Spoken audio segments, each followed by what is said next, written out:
Jaro Kango, Namuga Jaruke Penina, Amuga Jaruki, and Jari Mongo, Namuga Jaruke Penina, Amuga Jaruki Manina Patiramo, Namuga Jaruke Penina, Amuga Jaroka, Naputi Baito, Namuga Jaruke Penina, Amuga Jaroke, Namoko, Namuga Jaruke Penina, Amuga Jaruki, and Jari Mongo, Namuga Jaruke. I'm going to make it.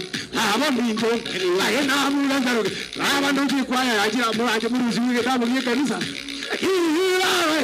I know what I want.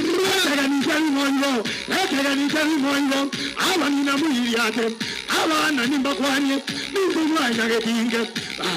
am not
my own.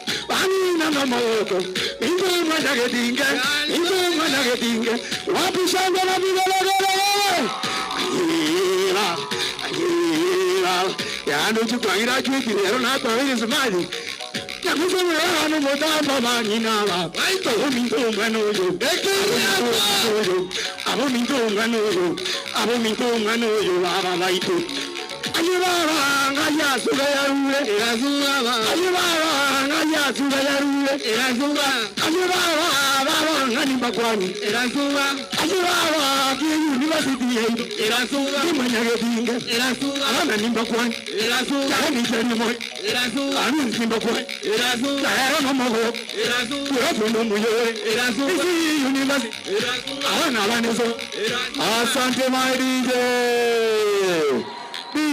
Asante kabisa. Thank you so much. This is wonderful. This is wonderful. Indeed, we are now in a celebratory mood. Great people, great men and women. Thank you so much, Umbiro, for that great rendition. Thank you, wonderful. God bless you. We are progressing on well, and I believe in a short while, we are going to have the academic procession followed by the Chancellor's procession coming on board so that we can officially get our ceremony rolling. Thank you so much. I hand over this mic to my sister, Dr. Tobista Roger Aouni. Asante sana MC mwenzangu, mama ya watoto, one and only Dr. Gladys Osoro, the Dean of Students. With me, another lost and found. Ninaona kwamba tumekuwa watu wazuri, Roho Mtakatifu ako miongoni mwetu. Tunaomba kwamba mlete vitu vyote ambavyo mmeokota.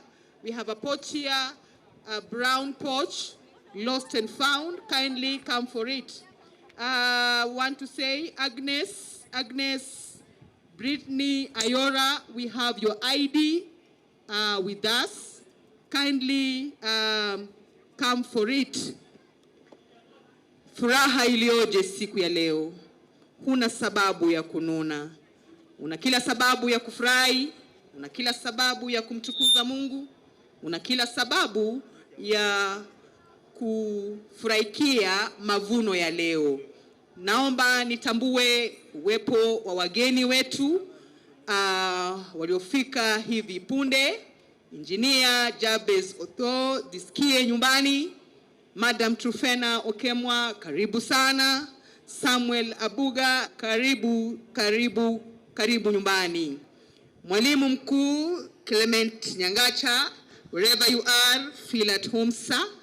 We are very grateful that you are here with your colleague, Mr. Jared Monyancha, Clement Nyangacha of Kibrigo, and Jared of one of our boys' schools. You are our clients. Bring them here. We nurture them, we nurture them, and this is what they become. We want to also appreciate the presence of Samson Gitemo. Karibuni sana na wengine ambao labda hatujawaona lakini tunawatambua. Nyinyi nyote ni tunafurahi kwamba mko hapa. Muda usiokuwa mwingi kutoka sasa, kwa muda mchache tu naona bendi tayari karibu inajiandaa, na labda unashangaa kwa nini uko hapa. Leo ni sherehe ya kufuzu yako wewe mwanafunzi unayofuzu, na tunakushukuru sana kwa kuja. We have not had a physical graduation for quite some time because of reasons best known to us, especially the health reasons. And today we are here physically. We have every reason to thank God. And we are saying that this is a very unique ceremony at Kisii University. Mimi sijawahi kuona, sijui wewe, lakini ni siku nzuri tena sana. Na ni siku ambayo tunajivunia wanafunzi wetu hawa wote. Kumbuka mwanafunzi siku ya leo ni mwanafunzi ambaye ana mlezi ama mzazi ama hata kuna shirika ambalo limemleta hapa. We want to appreciate our dear parents.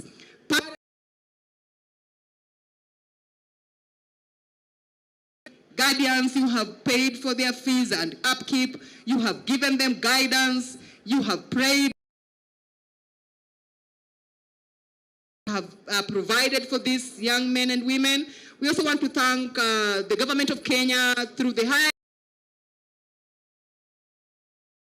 sababu tu ya HELB. Tunashukuru sana watu wote walitufadhili, na ndio kwa maana tuko hapa siku ya leo. We want to thank God for the partners of Kisii University. Partners, we can't even mention all of them. The health sector, the banking system, the agricultural sector. We have a lot to say that we are not on our own. Ladies and gentlemen, in a short while, I'll bring forth to you the procession as it arrives. I'll be asking you to be upstanding. Mtakuwa mmesimama. Mtasimama na mtaendelea kusimama mpaka wakati ambapo tutamaliza maombi. Kumbuka ni sherehe fupi sana. Itakapoanza tu unaweza ukahesabu. Itachukua tu muda mfupi kama saa 2:30, ikizidi sana saa 3 tutakuwa tumefumukana. Kwa hivyo nitaomba kwamba mtaelekezwa na mashemazi. Msije mkatoka katika ulioketi mpaka wakati ambapo sherehe itakapoisha. Kwa nini? Kwa sababu pia tuna wageni watajika. Siku ya leo tuna wageni watajika katika nchi hii ya Kenya, na tuna wageni pia wanaotoka nchi ya Kenya ambao wamekuja hapa kwa niaba yako kukushauri wewe, kukuhongera wewe, kukuhimiza wewe, na kwa hivyo usikose sherehe. Nilikuwa nikisema tu kwamba hawa mabibi na mabwana ambao unaona katika magwanda are the best in the world. They are good and they are perfect and they have been trained in various sectors. These are people that are you're supposed to watch. And so if you are here and you're an employer and you're looking, don't look anywhere. Just look at Kisii University. If you want the best in the banking sector, Kisii University. The best in the education sector, Kisii University. The best in information science and technology, Kisii University. The best in agricultural sector, Kisii University. The best in health sciences, Kisii University. Tunajivunia sana hawa mahafala wetu wa leo. Ningependa tu kuwakumbusheni, ikiwa mmekuja sasa hivi na unashangaa hawa wanafunzi ni wengi kiasi gani? Si wengi sana. Tayari nimesema kwamba tangu uanzilishi wa chuo hiki kuna wanafunzi 39,000 ambao wamehitimu chuoni hapa. Na ningependa kusema kwamba leo, siku ya leo, sherehe ni mbili. Moja ni kumtawaza naibu chancellor wa pili wa chuo kikuu cha Kisii, na sherehe ya pili ni kufuzu. Tunafuzu katika shahada na astashahada mbalimbali. Wanafunzi 3263 watafuzu leo. Wanafunzi hawa tunajivunia katika upeo wa juu sana. Wanafunzi ambao wameketi hapa mbele katika magomba ambayo yanapendeza. Magwanda haya yanapendeza hapa. Yako samawati hivi, ukiwaona wanang'ara wameketi hapa mbele. They're going through some reflection. These are ladies and gentlemen that we are so proud about. We want to say that these guys have worked so tirelessly and here they are today. Tunawafurahikia.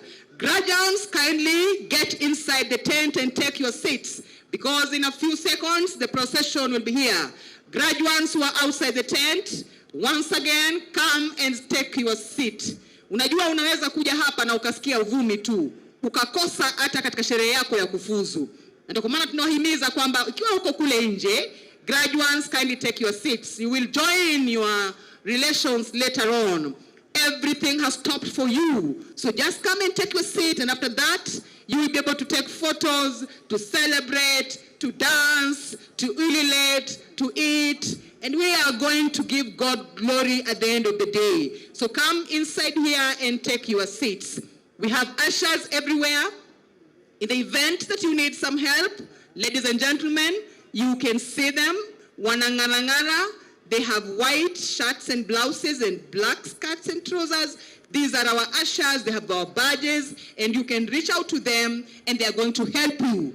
Don't lose your baby. Please take care of the children that are around here, and if possible, you can relieve them from being in the tent, and you can help them by being outside the tent until the ceremony is over. I was informing you that we are so proud of our graduates.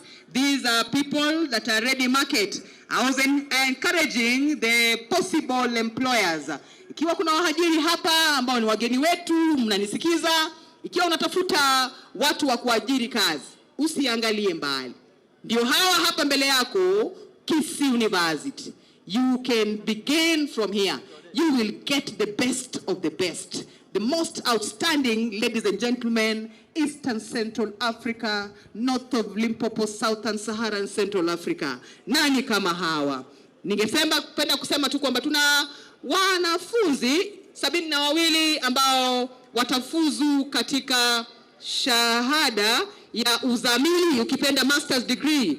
We really want to celebrate you wherever you are, and I want to encourage you. Why don't you make another step and get into the doctoral classes? Now that you are here, you have conquered the world. One more step and you are here in the doctoral class. We want to say that we really want to wish you well. Back to you, Dr. Gladys Osoro. Thank you, Sister Rhoda, Dr. Audi Orsam. We are blessed and we are continuing to be blessed. Our house is getting full and full and full. Our guests, Pastor Dr. Kiage, President, South Kenya Conference. Thank you for your gracing our occasion. Sheikh Mohammed Omar, Imam, Muslim community, Kisii, wonderful. Thank you for being here. Pastor Dr. Clifford Ratemo, there is the chaplain, Kisii University FDA Church. Thank you, Pastor. The Reverend John Orina Omangi, Bishop ACK, Diocese of Upper Southern Nyanza, man who loves, a man of God who loves young people. Thank you so much. We have, now you have to listen properly. We have Dr. Emily Brosire, our First Lady, Kisii University, the lady behind our second Vice Chancellor, Professor Dr. Nathan Oyori Ogech. Vigelegele. Wow, wacha sasa msikie. We have Matilde Ogechi, the daughter. Wow, thank you. It's awesome. Sasa sikia, ukiviona vyaelea, jua vimeundwa. Kuna mama mzazi. Mama mzazi anaitwa Joyce Mora Ogechi. Mama umetulelea, asante sana. Barikiwa, umebarikiwa, asante. Tunakushukuru mami. Yote yametendeka. Hii profesa tunasema ni yako, ujue hivyo.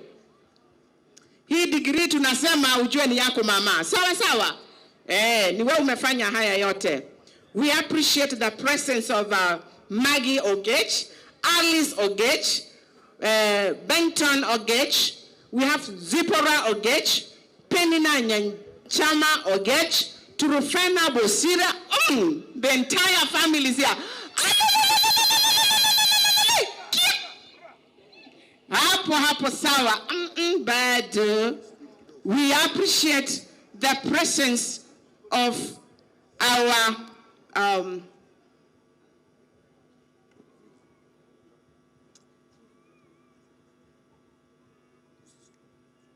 we appreciate the presence of Mora Ongeri, representing the CEO, National Housing Corporation. And as Kisii University, we know what is boiling, what is down there from National Housing Corporation. We appreciate the great work that you are initiating at Kisii University. We are proud of you. Thank you so much. Our graduates, we are still urging you, please, you have a special seat with your name. It has a label.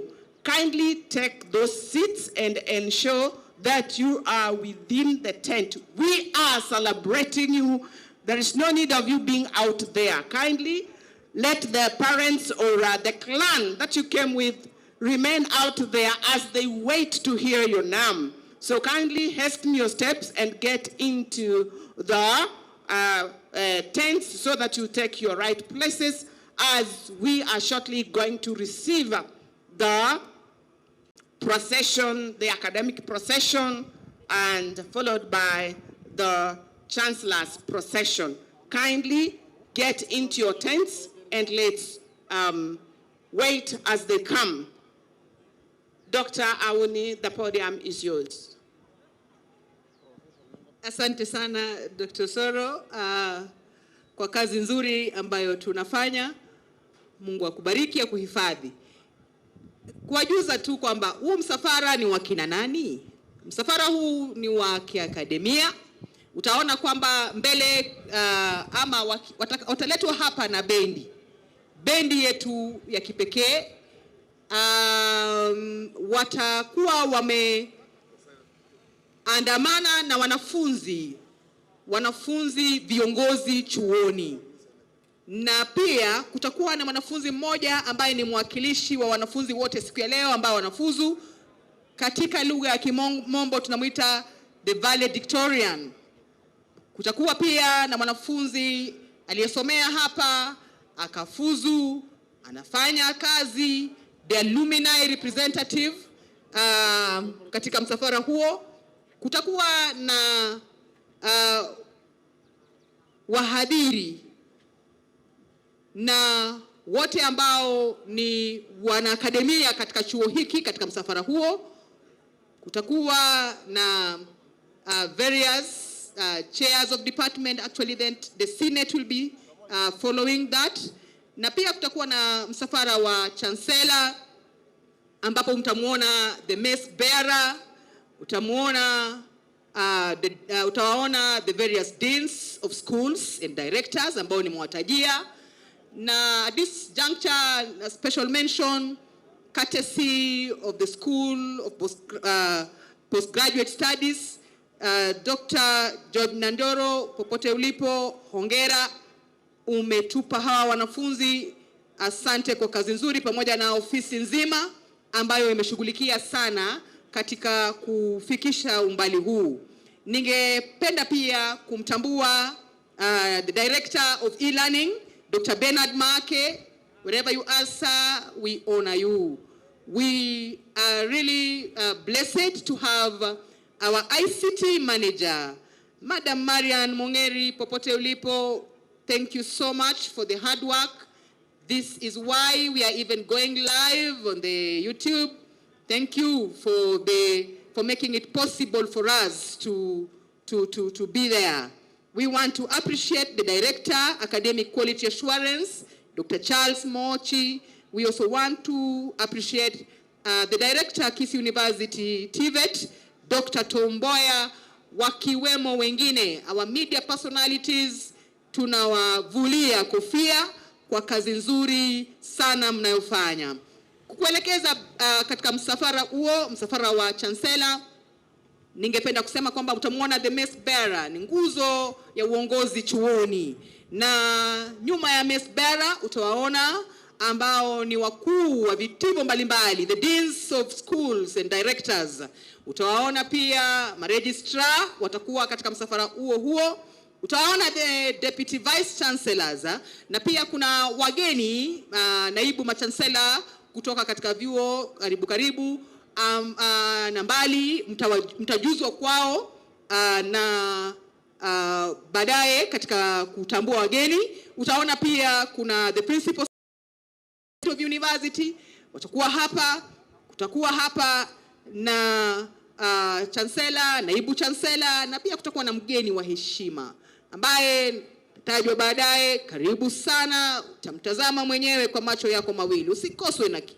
Usikose kuhudhuria sherehe kama hii. Nitawaomba kwamba, naona karibu wanajiandaa, nitawaomba kwamba wakikaribia ama watakapoanza kusonga tu hivi, nitawaomba kila mtu ambaye yuko hapa katika ukumbi huu na hata nje, mtasimama na mtasimama kuwakaribisha kwa heshima na taadhima mpaka wakati ambapo watakapokuwa katika ukumbi huu, na baadaye kuendelea kusimama kwa ajili ya kufungua mkutano kwa wimbo wa taifa, kwa wimbo wa Afrika Mashariki, kwa wimbo wa chuo na maombi, na baadaye tutaomba kwamba mketi katika viti vyenu. Tunaomba tu kwamba you get patient. One of the units you do silently as it is patience 101, and we are very, very sure that is something that you got an A, and so be very patient. Nataka tena kuwatangaza tu kwamba kuna possible employers around, and I want to say, ladies and gentlemen, this is the market. Wherever you want to look out for possible people to give you the best of production, look nowhere, just check for Kisii University. Back to you, my dear MC. Thank you, Madam Rhoda. Kazi mzuri sana.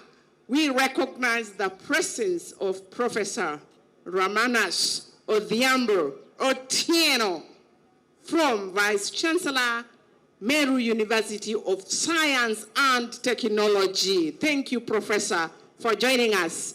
I also want to recognize the presence of our dear student leaders. Kisii University has got wonderful wonderful student leaders. You realize Kisii University is a serene, tranquil environment, and this is made possible by the good leadership that we nurture. Kindly, you should have been here. I wanted you to say your name and greet our guests. Student leaders present, kindly, you should have fallen here. Anybody you don't want to come? Okay, get seated there. Thank you so much. We recognize your presence. You are shy, but it is all right. I understand. Members, we recognize that there are quite a number of us who are in the sun. Still, we can get into the shades because we will get tired. We will be standing. For example, our ushers, I'm seeing like there are some elderly people standing there. Please go pick them. Have come to grace our occasion. If possible, kindly get the elderly people to get somewhere to sit. Our ushers, please, I urge you, it is important. We continue to appreciate the goodness of the Lord this far. He has blessed us, and we not only nurture students academically, we also nurture their talents. We have a wonderful team of scouts who have done a great job in this great country of ours and beyond. We have the St. John Ambulance, we have the Tax Society, we have actuarial sciences students, we have computing students who are doing a great job in the digital market. They are earning very good money because they are working online. Please don't let those, your children or your students just stay idle. We have strong religious organizations within Kisii University. We have the Muslim community, we have the Seventh-day community, we have the Catholic community and the Protestant community and Holiness and Repentance community. So we encourage all our students to get into these religious organizations. As we speak, a team, our students from the Catholic Society are in Uganda, in Tanzania. Then we have our SDA students who are in Uganda, and others are out there. There's a lot of people. They continue spreading the word of God. As we heard from the song, nobody knows when the Lord is coming, because the Solomon tells us that all is vanity. As we do here, all that we do here is vanity, but a day is coming when we shall give a record of all that we are doing. This is not our home for those who believe in the second coming of our Lord and Savior, Jesus Christ. We continue appreciating the presence of our guests who are streaming in, and we are calling upon our dear graduates, kindly get into your... We are kindly requesting that you get into your tents, because in a short while we shall have the procession getting in. The CA, Catholic Action, are you near here? Catholic Action, if you're present or see you, kindly, the podium is yours. You can get on stage and present an item as we continue appreciating as we continue celebrating this great occasion, the 12th graduation ceremony. Our graduation ceremony of it is kind. Wow, it is nice.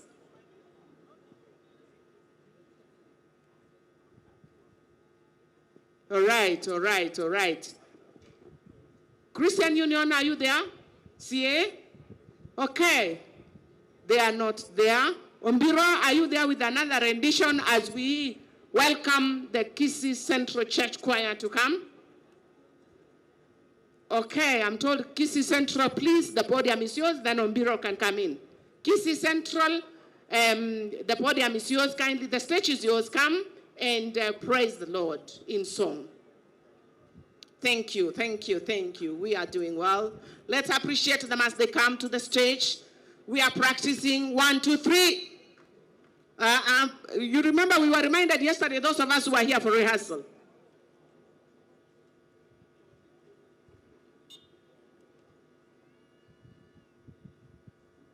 Yes, I am told that we also have the mother of doctors, not only doctors, but even a governor.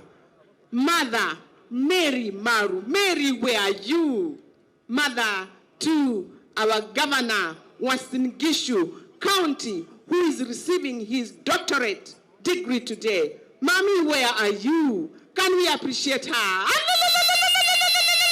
Mama Mary, you have done a great job bringing a scholar and a leader. That is wonderful. God bless you. Mama Mary, God bless you. Karibu sana, Kisii Central Church Choir. You are doing a good job in praising the Lord in song. You're doing it well, and you are a role model choir. We can see many of you are advanced in age, but age is not a limit in praising God. We love you and we appreciate you. Thank you. Karibu.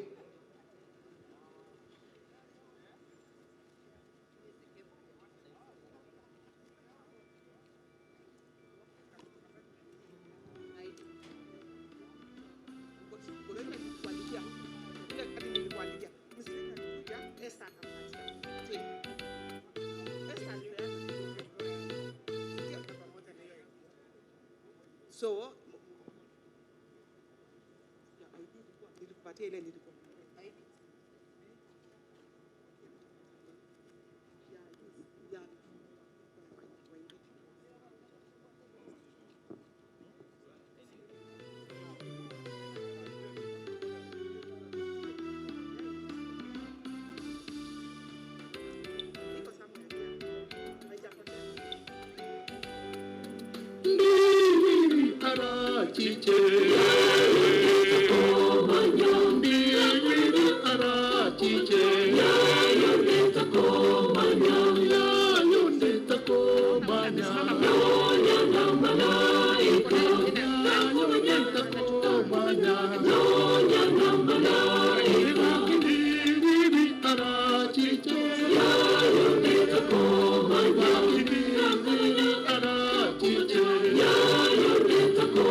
our desks. Wageni wetu tunawakaribisha sana. Mjisikie nyumbani na popote pale ambapo mumeombwa kusimama ama hata kuketi. Asanteni kwa kuwa watifu, asanteni kwa kukubali wito wetu. Asanteni sana kwa kutuvumilia.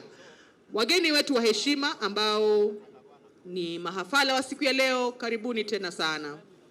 Tunashukuru Mungu kwa anga nzuri sana. Mbingu zimekubali kwamba ni siku ya furaha. Nasi tunasema asante. Nitawaleteni tu msafara huu hivi punde na tuanze sherehe yetu. Tunaitambua sana familia ya Naibu Chancellor, familia nzima ya Ogechi iko hapa.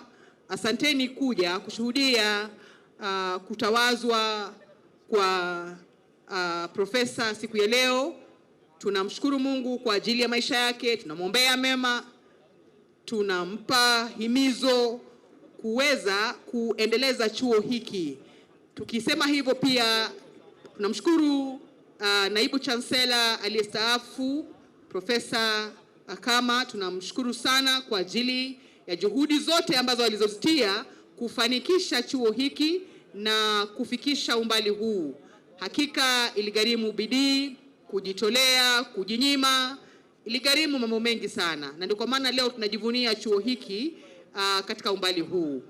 Kumbuka kwamba tuna shughuli mbili katika moja. Ya kwanza ni kutawazwa kwa Naibu Chancellor wa Chuo Kikuu cha Kisii. Naibu Chancellor wa pili Profesa Daktari Nathan Ogechi. Shughuli ya pili ni kule kufuzu kwa wanafunzi. Mgeni wetu wa heshima anafahamishwa kwamba tayari amefika, na kwa hivyo haitachukua muda mwingi kabla sherehe hii itakapoanza. Tutakuwa katika mtandao, tutakuwa pia vile vile moja kwa moja katika runinga yetu tuipendayo ya NTV, na tunataka kuwashukuru wanahabari wote ambao wako hapa, hata wale ambao hatujatambua. Kumbuka kwamba nyinyi ni watu wa maana, mnatujuza na kutufikisha katika ulimwengu, and this is not just for this nation but also international, and we want to thank God. I'm even informed that some of our relatives are online, not in Kenya but in the international world, and they are following live this graduation, and we want to thank God so much for you. Maybe just to remind us that we will have a very beautiful moment as we start, and so keep rejoicing, usichoke. DJ, please just give us a short interlude. Mgeni wetu ndio huyo, a short interlude just to say karibu Kisii, karibu Kisii. Na watambua sana, na watambua wanafunzi wetu akiwemo gavana, leo yeye ni mwanafunzi wa kufuzu. Karibu sana, pamoja na familia yake ambayo tumefahamishwa kwamba iko hapa, mama mzazi ako hapa, and we really want to celebrate. You can learn, you can always go back to school. That's what I've learned from this. DJ, please. Alimwambia Simoni, tweka mpaka kilindini, kashushe nyavu zenu, Yesu alipokwisha kunena. Alimwambia Simoni, tweka mpaka kilindini, kashushe nyavu zenu. Bwana mkubwa, tumefanya kazi ya kuchosha usiku kucha. Bwana mkubwa, tumefanya kazi hata tusipate kitu. Bwana mkubwa, tumefanya kazi ya kuchosha usiku kucha. Bwana mkubwa, tumefanya kazi hata tusipate kitu. Lakini kwa neno lako nashusha nyavu, nashusha nyavu, nashusha nyavu, nashusha nyavu. Kwa neno lako nashusha nyavu, neno lako nashusha nyavu. Wageni wetu, vyuo vya kujisaidia, ukiangalia kwenye uwanja utapata vyuo vya kujisaidia, lakini wageni ambao wameketi katika ukumbi huu, katika mkono wangu wa kushoto pale utapata kuna vyuo vya kujisaidia, usisumbuke. Na hata hivyo kuna vyuo vingine kule katika uwanja, na unaweza pia ukapata usaidizi kutoka kwa shemazi yoyote. I am saying that we have some washrooms. If you look at our field, you see some of them that are able to assist you. But also on my left hand side, we have some washrooms, our dear visitors. And if in need, there's an usher next to you. Please make sure that you get help. Deborah Akelo Onyango amepoteza kipochi chake na kuna ID, kuna kitambulisho ndani. Kwa hivyo ikiwa umepata kitambulisho cha Deborah Akelo Onyango, tafadhali fikisha hapa ili tuweze kumkabidhi. Wageni wetu wataadhima tayari wako pamoja na sisi. Asanteni, tunamshukuru Mungu kwa ajili ya rehema za usafiri. Tunamshukuru Mungu sana. DJ, once more. Take action wherever you are, kindly. I'm told you have another number, and this is the time. We may not get this chance to present after this. Wherever you are, Catholic Action, Catholic Action. Kama vile mlivyoambiwa, wanafunzi wetu hapa tunawakuza katika masuala ya kiroho. Hao ambao wameinuka wanakuja ni wale ambao ni Wakatoliki, and we call them the Catholic Action. Young men and women who are zealous for Christ. Na kando na Catholic Action, tuna the Christian Union, ambayo ina wanafunzi wengi zaidi katika vyuo vyote katika nchi yetu ya Kenya. Kisii University Christian Union is the largest congregation, and we really want to thank God for that. And besides the Christian Union, kuna wale wana nafasi ya kuomba katika the outreach ministry. So preparing to give us a very short number is the Catholic Action, Young and Women Zealous for Christ. Ukumbi ni wenu sasa, itabidi mwele upesi kidogo, maana naona kwamba mgeni yule ashafika na tayari mtawaleta msafara kwenu. So kindly just take the podium.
Kisii, mambo yote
Asanteni sana, hakika Kisii tuko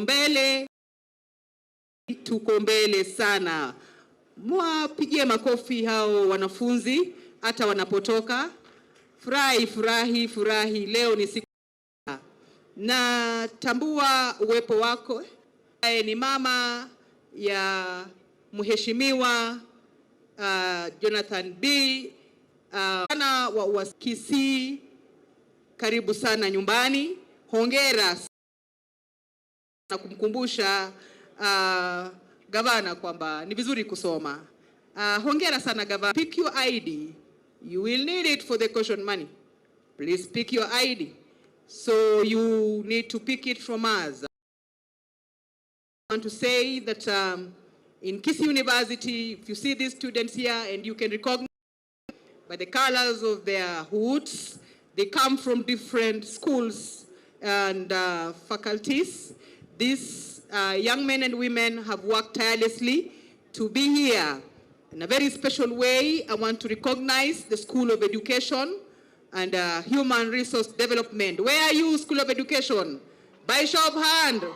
Wow.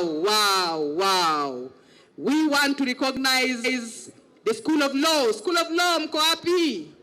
Wow. We want to recognize the School of Arts and Social Sciences. Mko wapi nyinyi? We also recognize the School of Agriculture and Natural Resource Management. Mko wapi nyinyi? Wapi wanafunzi? Wow, wanapendeza sana. Ndio wale wanang'arang'ara kule sana. We want to recognize the School of Health Sciences. Mko wapi? Wow, wanapendeza. The School of Information Science and Technology, chini ya mama yao Dr. Jane Maina. Mko wapi? Wapi hawa wanafunzi wa assist? Wako wapi tena? Hebu inua mkono tukuone. Labda hamko leo, tunaweza kuwaruka yao. Mko wapi tuwaone? Asante sana. We also recognize the School of Pure and Applied Sciences. Nimewataja? Asante. Ningependa kusema kwamba tunawatambua hata wale wa TVET. Mko wapi? Masters and PhD students. Inua mkono tu tukuone. Labda huko. We want to celebrate you. Inua vizuri kwa sababu wewe ni wa maana na hii ni siku yako. Hakuna siku kama hii. Haijalishi utapata masters ngapi, hii ni ya kipekee. And we really want to thank God for you and to welcome you to this beautiful ceremony that adds title to you and value, and we want to say that our chief guest is already in the compound, and therefore that simply means that in a few minutes we will have the academic procession and the chancellor's procession matching the podium for the occasion. Na watambua pia watumishi wa Mungu wote uwepo wake Sheikh Mohamed Omar ambaye yuko hapa pamoja nasi. Tunatambua uwepo wake Baba Clifford Ratemo kwa kututenga kuwa pamoja na sisi na kwa ajili ya kutuombea kila mara. We want to thank God for you. The university choir is lent in Kisii University. Hatusomi tu, wanafunzi wetu ni kwaya nzuri sana ambayo tunajivunia. Wakati tunatarajia msafara wa kiakademia ufike hapa. Naona bendi imejiandaa kule. Naona the deans and directors, on the student leaders, wherever you are. I honor you, ladies and gentlemen. You are great young men and women, and we really know that to a higher level. Choir, briefly, kindly take the stage.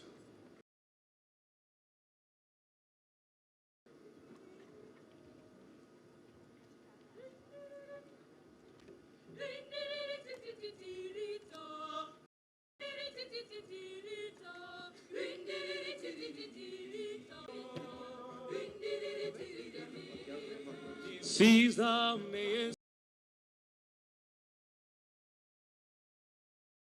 nisizame Yesu uniokoe, nisizame uniokoe, nisizame uniokoe, nisizame uniokoe.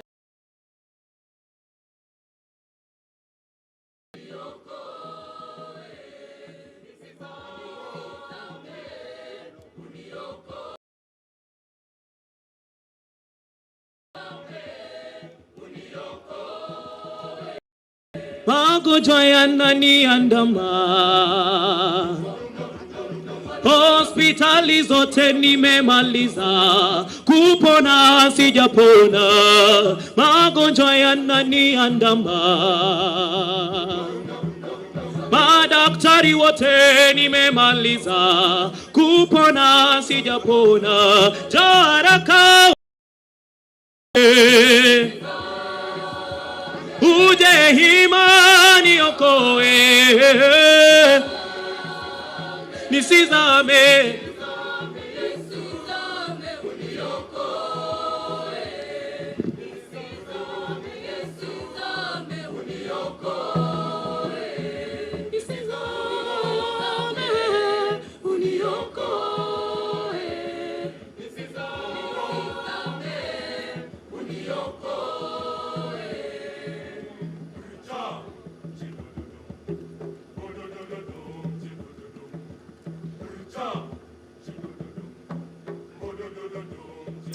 Halle, halle, halle,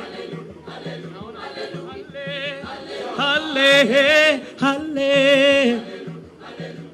Naona huduma imekuwa nzito, naona huduma hii Baba yangu kama ni mzigo, naona huduma imekuwa nzito, imekuwa kama mwiba,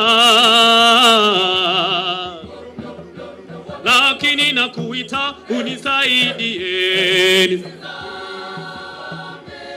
Nisizame Baba yangu nisizame, nisizame uniokoe, nisizame Yesu uniokoe, nisizame uniokoe, nisizame uniokoe.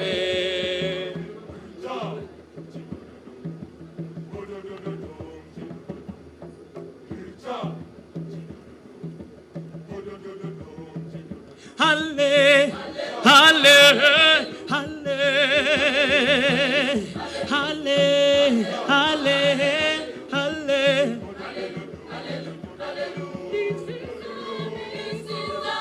Unioko, nisizame, nisizame, nisizame, unioko. Hallelujah. Nisizame, nisizame, nisizame Yesu uniokoe, nisizame Yesu uniokoe, nisizame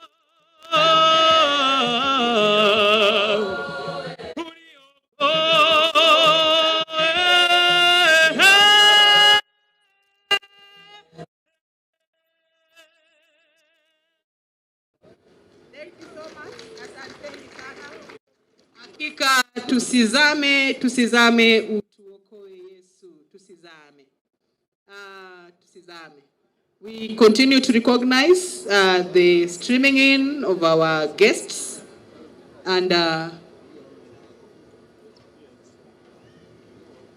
karibu sana Mr. Mogaka Fred, the principal Kisii School. Karibu nyumbani sana. Mwalimu mkuu, jisikie huru tena sana. Tunafurahikia ukijiunga pamoja nasi and we are a feeder college. Thank you so much. We want to appreciate all the other guests. Hata kama hatujakutaja, jua tu kwamba kwa sababu uko hapa ni mwaliko, umekiri, tunakuvulia kofia. Asante kutenga muda wako kujiunga pamoja na mahafala wetu katika siku ya leo. I will be bringing the procession to you, dear graduates. Msichoke, ni siku nzuri, ni siku ya kipekee, kizuri kwa kimeundwa, na ndio kwa sababu unaona kwamba tunaendelea kuunda. Choka kuwatangaza tena, na watangaza katika mataifa kwa ajili ya the potential employers who are here. See that the procession is heading this way, so I would ask that ladies and gentlemen, ya kupokeza msafara wa kiakademia na msafara wa chancellor ambao unakuja mahali hapa. Kindly let us be upstanding. You can see that the band is already processing here. And as I continue to recognize the presence of Mr. Mika Rogo and Mr. Samuel Sevrey, Office of the Governor of Uasin Gishu, karibu sana. Mika of Finance, utakuwa unaongozwa na tayari tunaona kwamba unaongozwa na bali, lakini ni wanafunzi wetu hapa wana uwezo ambao unatambulika kote. Tunajivunia sana wanafunzi hawa. Utakuwa kwenye msafara, utaona wana scouts, hata hao ndio mbele, wana scouts wanajielekeza vizuri aste. Utadhani ni kikosi kizima cha polisi ambacho tumeleta hapa. Hawa wanafunzi wana nidhamu, ni wanafunzi. Nyuma yao ni St. John's, very disciplined young men and women, role models of Kisii University. Nyuma yao wanapendeza tena sana katika sare zao. Aste, ladies and gentlemen, these are people that you can count on, and they are beautifully approaching the podium. Mabibi na mabwana wanaofuata nyuma, ona jinsi walivyotabasamu. They are St. John's Ambulance. They are people who have captives. This is the student union, and they are in charge of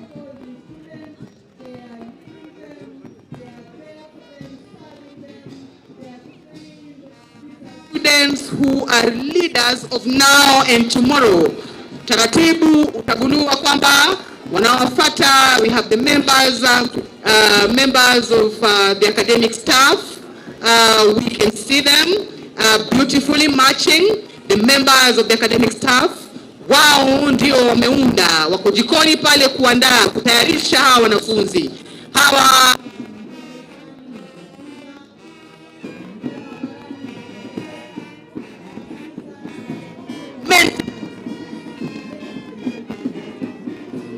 pole utaona we have the university management board. Tunashukuru.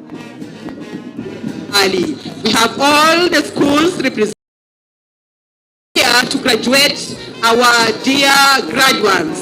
Kumbuka kwamba tuna mahafala tunajua kwamba hawa wote wako hapa kupata shahada. Now just see, please don't listen from somewhere else. Tazama jinsi bendi ilivong'ara. Tazama, this is the only band that you can talk about, and I've told you not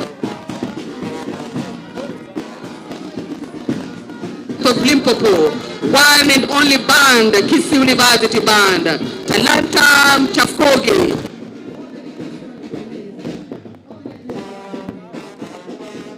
Tunapopendeza. Asanteni sana wahadhiri wetu wanapochukua ukumbi kuketi. Tunashukuru Mungu kwa ajili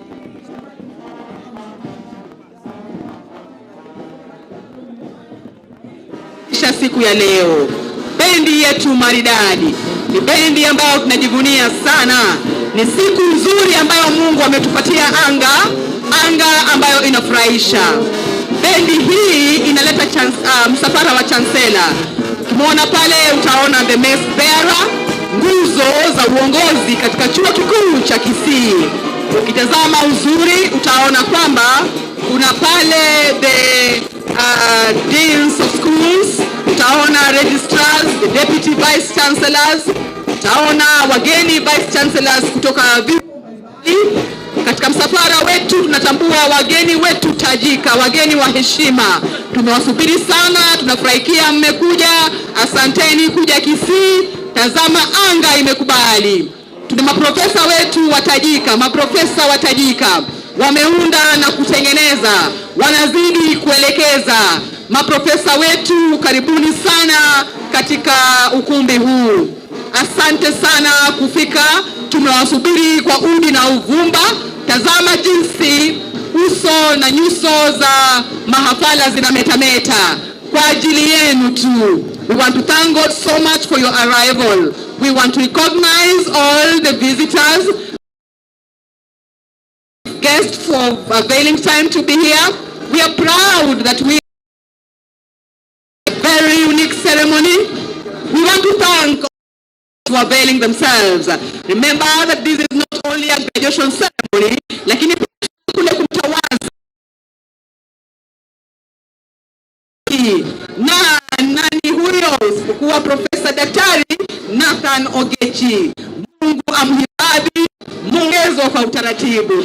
Karibuni sana wageni wetu. Asanteni kufika kwa Deputy Vice Chancellors.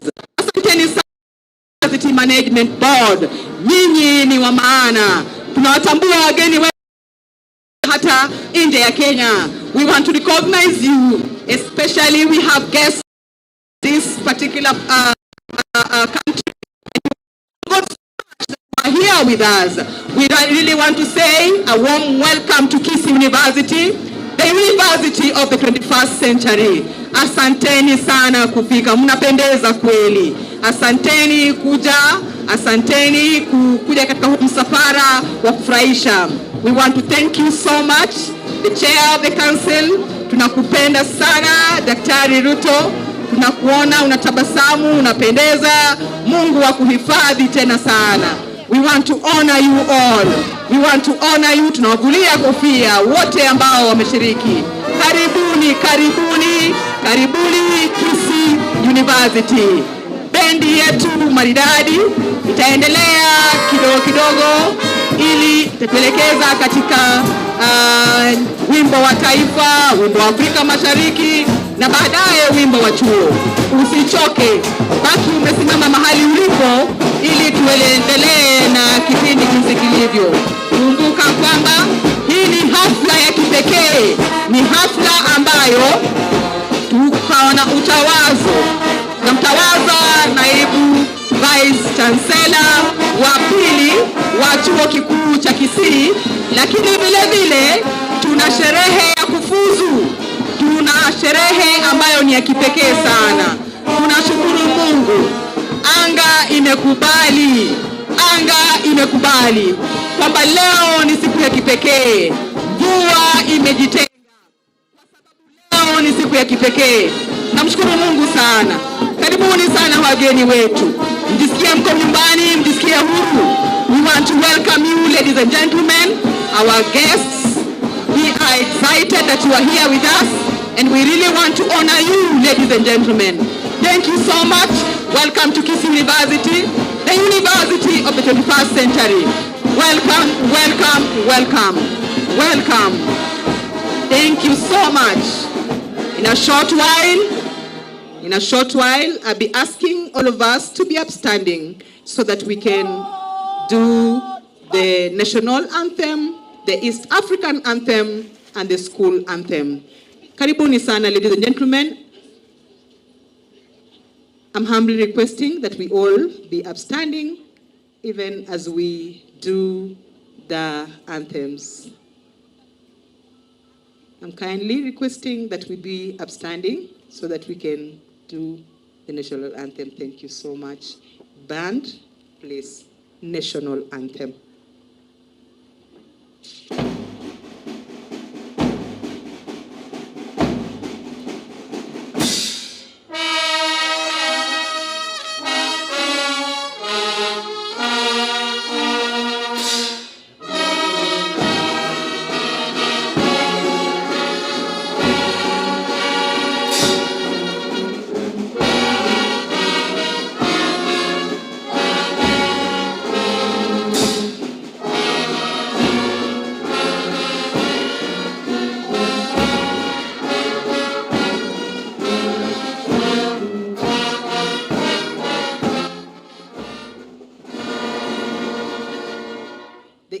African anthem.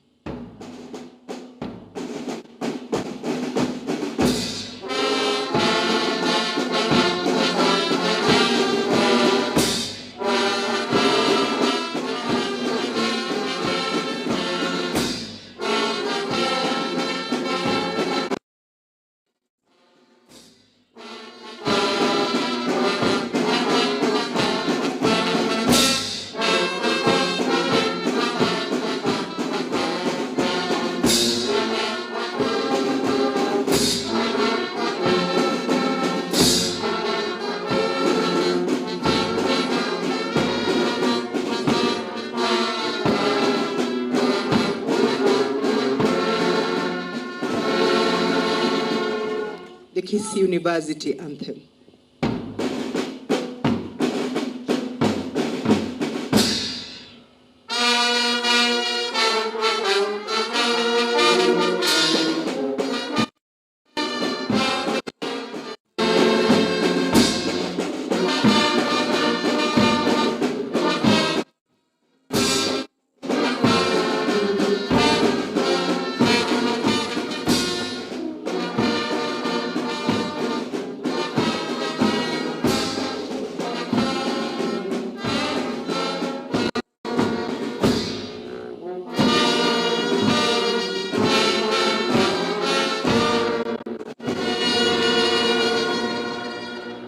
Asanteni sana. Wana bendi wetu wanapoondoka, tunajiandaa kwa ajili ya maombi. Kwa hivyo bendi, tafadhali.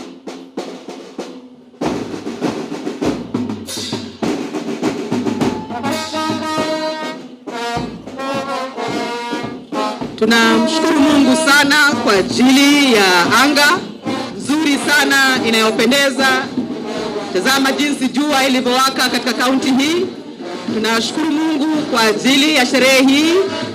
Asanteni wageni wetu kwa kufika kwa muda. Tunawatambua na kuwavulia kofia wageni wetu wote watajika, na zaidi pia wageni wetu wa heshima ambao ni mafahala wa siku ya leo katika sherehe ya kipekee ya Chuo Kikuu cha Kisii. Bendi wanaondoka maridadi. Tazama jinsi walivyong'aa. Hao ni wanafunzi waliokuza talanta. Hawaji tu hapa kuingia madarasani, lakini pia kukuza talanta. Asanteni sana. Asanteni kufurahikia siku ya leo. Asanteni kipindi hicho cha kwanza. Namshukuru Mungu kwa ajili yenu. Wanapoondoka aste, nitauliza tu kwamba tujiandae mikononi mwa Allah, mikononi mwa Mungu. Wanapoondoka, ningependa tu kumwomba Sheikh Mohamed Omar, tafadhali kwa heshima na taadhima, popote ulipo, songa mbele kwenye ukumbi, utuelekeze katika swala.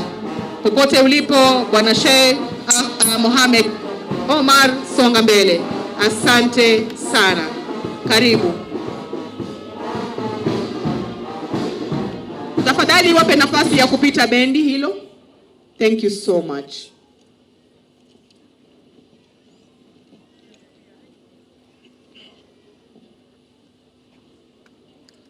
Bismillahirrahmanirrahim.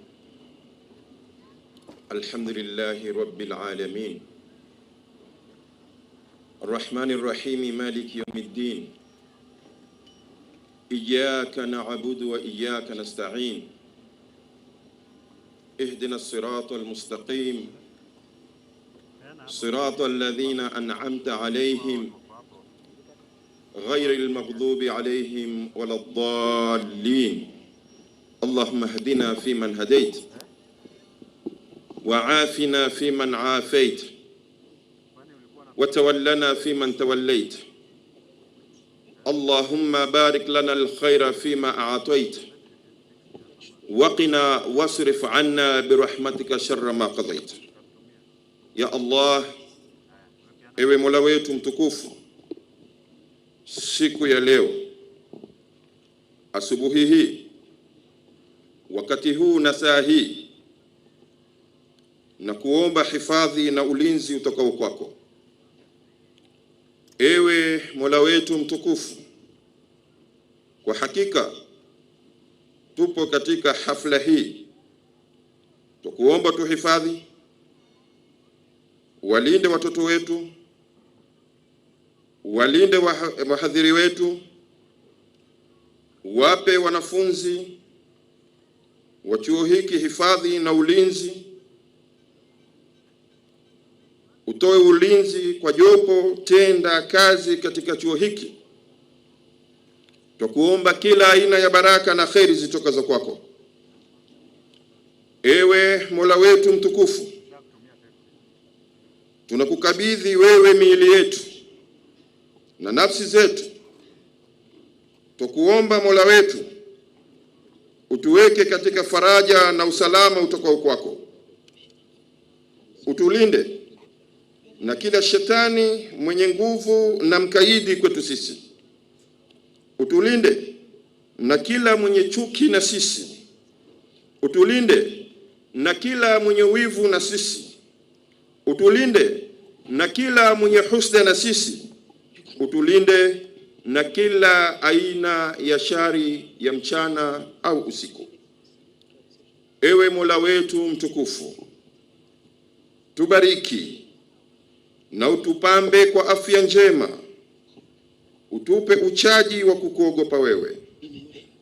Ewe Mola mtukufu, waafikie viongozi wetu katika yale unayoyapenda. Ya Rabbi, Mola wetu, chuo chetu kikuu cha Kisii kiafikie katika kila kheri. Mwafikie Profesa Daktari Nathan Ongechi katika kila zuri na kufanikisha hadhi ya chuo hiki cha Kisii. Ujaze moyo wake upendo, ujaze moyo wake haki na uadilifu, ujaze moyo wake huruma, muepushie kila aina ya shari na mabaya aina yoyote. Ewe Mola, na wale wote ambao waliotoka sehemu mbalimbali, uwafikie kila la kheri kama ulivyowaleta salama, pia uweze kuwarudisha salama walipotoka. Amin, amin, amin.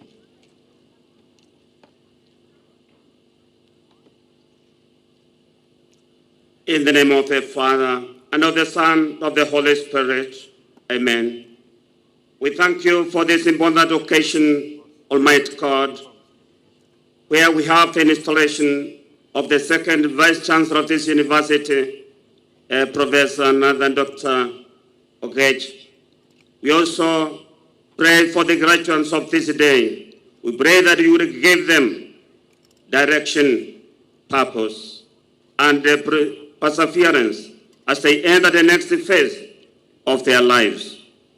Give them cleanness of mind to move forward into the plans and purposes that you have for them.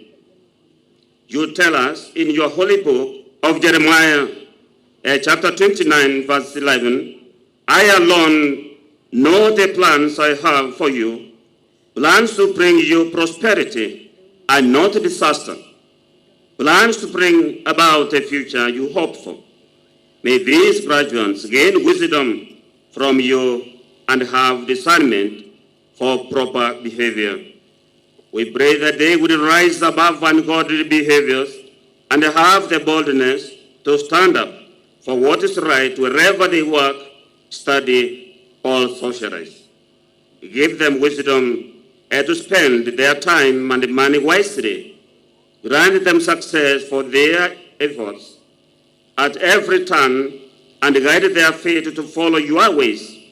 May they be eager to do good and not evil all the days of their lives.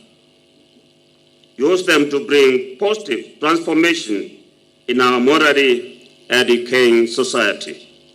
Lord, we thank you for this first-class university, the 21st century University of Kisii.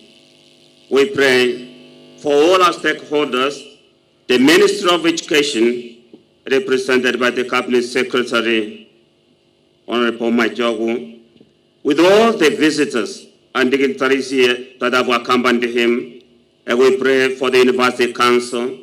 We pray for all the team of management this university. The continuing students that are here, good Lord, may you unite them in love. Bless our university and bless them so that they may stand for what it is meant to fulfill its mandate.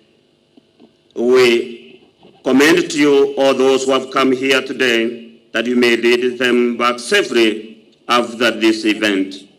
We make our prayer in the name of our Lord Jesus Christ, in the name of the Father, and of the Son, and of the Holy Spirit. Amen. We continue with prayer. God and loving God, from whom all benediction flow, we thank you for the completion of another academic year and for giving us the opportunity, short though it may have been, to play a part in the lives of our students and our new graduates. We are grateful for your guidance and love as we share in this important work today. Please bless and guide our graduates as they reach this end and as they chart a new beginning. May what they have learned by being here in this institution with us allow them to be truly women and men for others. May what we have learned from them enable us to be the same. Please help them to use all that they have learned here to make the world a better place, to serve others in true solidarity and kinship, to seek ways to help the poor, the marginalized, and those who are suffering, and to always seek the greater good. We know that some of them will experience pain and hardship, and we know that some of them are already have, and we ask you grant them solace and strength, even as they seek new ways of serving the community. Finally, Father, we thank you for giving us the opportunity to build our community with these young men and women while they were here. Though they are leaving our campus, we know that they will always be with us as part of the Xavier family, and we ask that the bonds that have been created here remain strong despite any distance. We also continue to pray that you may provide for us an opportunity for these graduates to find employment, for it is pleasing to you that people find work, something that they will do, because when you created Adam in the Garden of Eden, you first gave him work to do. So work is a blessing from you. Help us, Lord, to find opportunities for these graduates to put into practice that which they have learned. May this day be a blessing to us even as we graduate them. All the speeches that are going to be given here, may they be messages of peace, encouragement, and of blessing to our community and the country at large. This we ask in faith through Jesus Christ our Lord. Amen. Amen. Amen. Can we all get seated? Thank you so much, our clergy. Thank you so much. Let's get seated. Our Chair of Council, Kisii University, Dam, Dr. Sarah Ruto, kindly at this point in time, because we are celebrating, allow me to bring a few pieces of entertainment.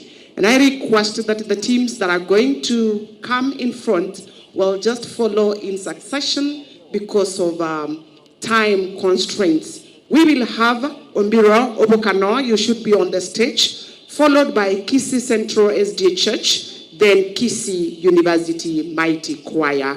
Ombiro, kindly, the stage is yours. Thank you all for coming. Thank you, thank you.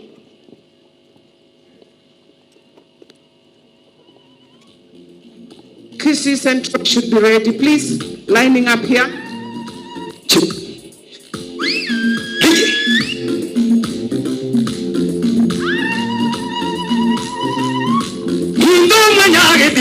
tukundero Burobu tata burobu ningu kwanye Burobu tata burobu ningu kwanye Wasi macho guno muyore Mitu manyage tingari tuko bunarero University ya itu narero na ningu kwanye Ugeji tata buroveza ningu kwanye Ore machogu numuyore wakonya kusize itona lero no mugo awegere ni kyali moigo baba baito minto jengiri baba nchuto jengiri na lero to jengira mangina nchuto jengiri na lero no mo bali mu baita bugoja abugoja bali mapuro pungo yugoja o yugoja waziri ngo yugoja to yugoja o yugoja obejumi to yugoja Tabanina Waziri muyore Machongole iraga tunda tateke kokora magiate kama naliko ndio mubeno Waziri Machongole muyore Utumwa nyage tinge Waziri ngai wacha Etata nimba kwanye Ogechi no muyore Manina bwaterabo Kegeni kyali moigo Utumwa nyage tinge Narero no mogoko Irachweshe ni yaito Utumwa buna lero Manina bwaterabo Waziri no muyore Etata ningo kwanye Manduku no muyore Ekeiyado No muyore Manduku no muyore No muyore Tata no muyore Abana ningo kwanye Saranga ningo kwanye Nasara ningo kwanye Naruto baba no muyore Najobu ningo kwanye Namoda ningo kwanye Kaya nikali moigomi Mwasari sukamaya No muyare baba Mito manyage dinge Agina bwaterabo Kaya nikali moigo Bagina ngai mwacha Manduku no muyore Mito manyage dinge Jino muyore Amura moyiriate Isami ngai mwacha Eta kunga mwacha Manduku no kwanye Asante sana, asante sana. Asante sana Mbira wageni wetu mubariki. Central SDA Church. The podium is yours kindly. Time is short. Kindly welcome. Karibu sana for the next item. Thank you. Wow, can we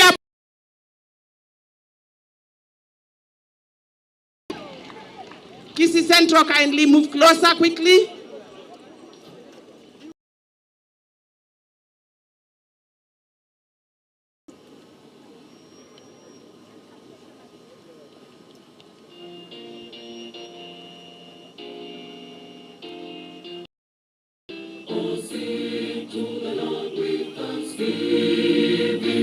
Sing praises unto our God. Oh, sing to the Lord. Oh, sing to the Lord. Sing praises unto our God, who can break the heavens,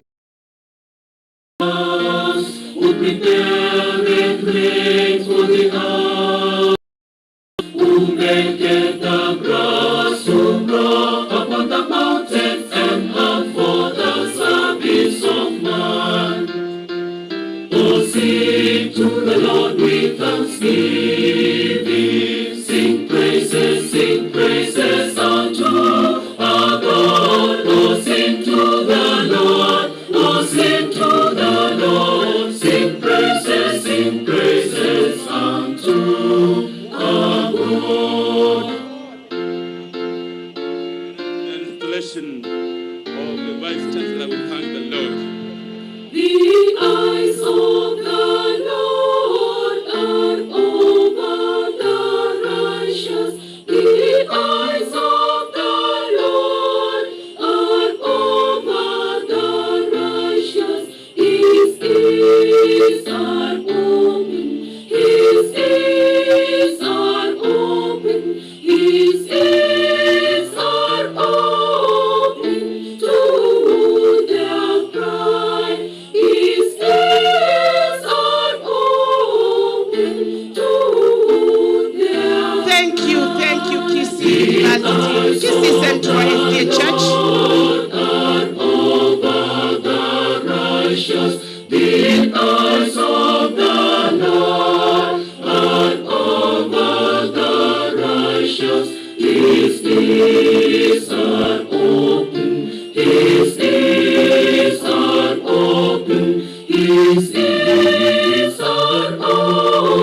Amen. Amen.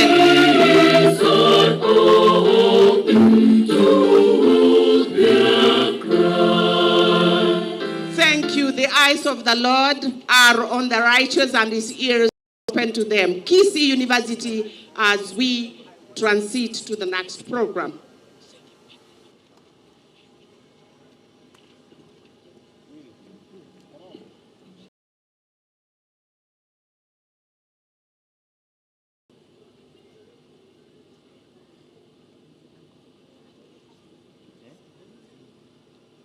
Wapongeza, tunawasifia kwa bidii yenu, mmejitahidi mkahitimu. Mapali wote njoni tufurahi, tupige vifijo, tupige nderemo na tumshukuru Mwenyezi Mungu kwa kuwawezesha na kuwaongoza. Heko, heko, heko, tunawapongeza. Heko, heko, tunawapongeza. Heko, heko, heko, tunawapongeza. Kweli changamoto mmezipata, ila kwa kweli mmejitia moyo.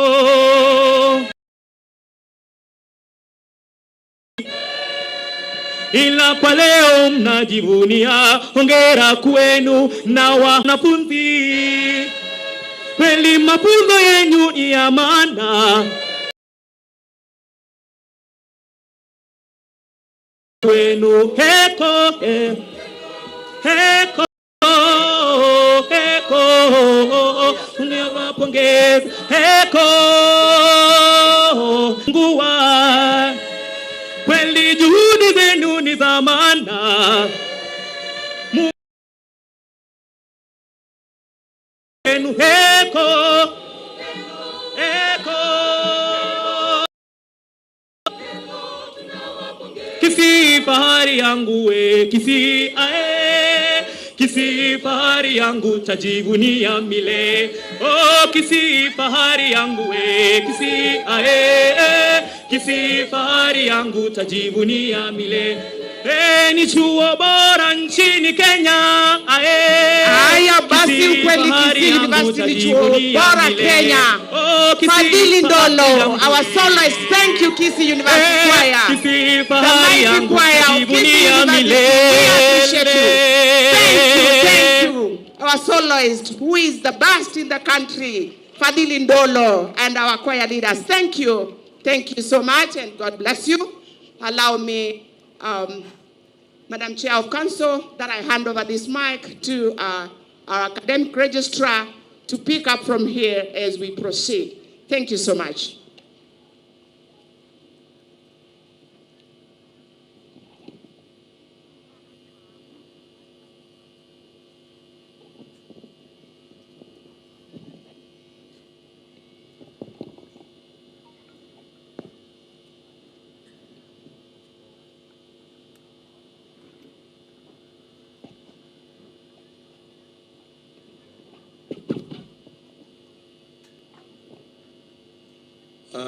Madam Chair of Council, our Cabinet Secretary, Ministry of Education, Honorable Dr. Ezekiel Machogu, our Kisii University statutes provides that for the purposes of declaring our congregations constituted properly, the sitting Vice Chancellor should be seated according to the provisions of the statutes. At this point, Chair, I want to invite the Commissioner of Oaths to read the provisions to allow for the installation of the Vice Chancellor. The Commission for Oaths, kindly.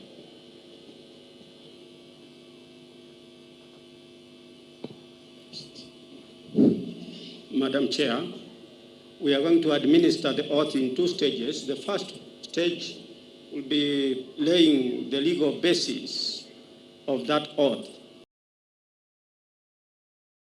Here, in the matter of the installation of the second Vice Chancellor, and in the matter of the Constitution of Kenya 2010, and in the matter of Kisii University Statutes 2020, and in the matter of the Oaths and Statutory Declarations Act Cap 15 of the laws of Kenya, and in the matter of Professor Nathan Oyori.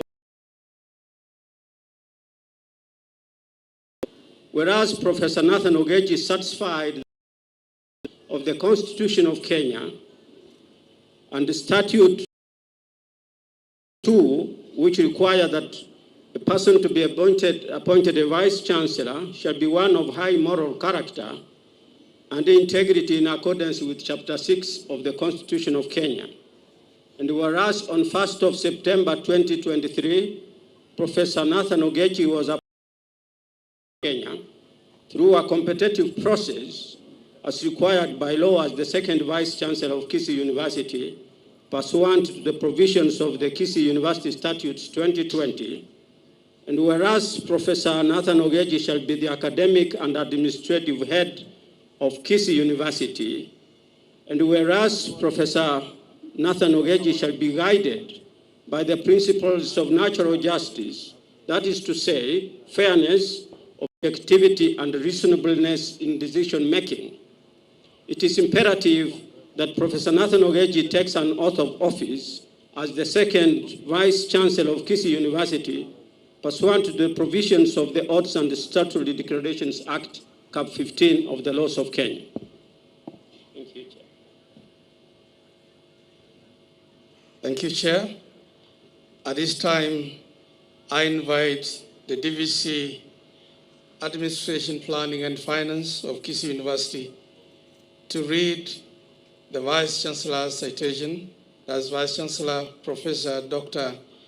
Nathan Ogechi, DVC.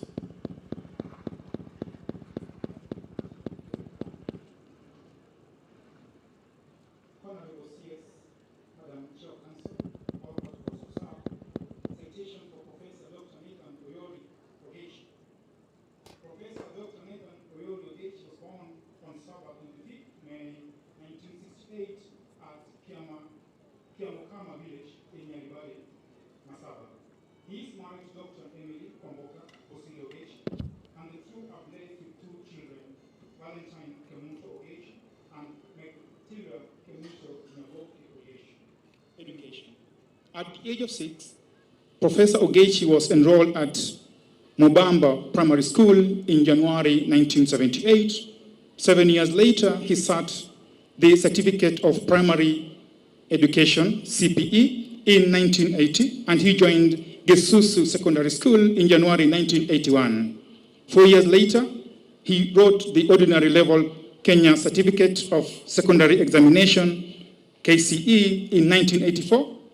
Between 1985 and 1986, he was at Koilel High School, Gilgil, where he studied English, Kiswahili, and history, and wrote the Kenya Advanced Certificate Examination, KCE. In 1987, he joined the Pioneer Bachelor of Education Arts class at Moi University. He completed after 3 years in 1990. He immediately embarked on his Master of Philosophy, MPhil, in Kiswahili Studies at Moi University. In June 1993, he was employed at the Department of Kiswahili and African Languages at Moi University. He commenced his doctoral studies at Moi University in 1999. However, in 2000, he proceeded to the University of Hamburg, Germany, on a German Academic Exchange Service, DAAD scholarship, to study African linguistics at the Institute of Asian African Studies. He completed his PhD in September of 2002. Academic ranks. Professor Ogechi started his journey in academics as a graduate assistant at Moi University in 1993. In 1994, he was promoted to tutorial fellow and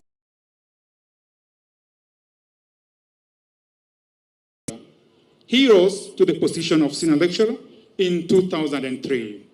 In 2008, Professor Ogechi was elevated and African Studies, University of London, Journal of Asian and African Studies, Institute of African Studies, Hong Kong University of Foreign Studies, South Korea. External examination and academic reviews. Professor Ogechi's academic and research prowess has been recognized in other universities and, as such, has been appointed external examiner in several universities, namely Maseno University,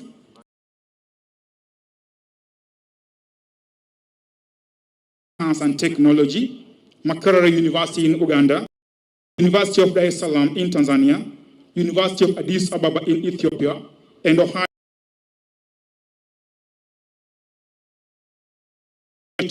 experience.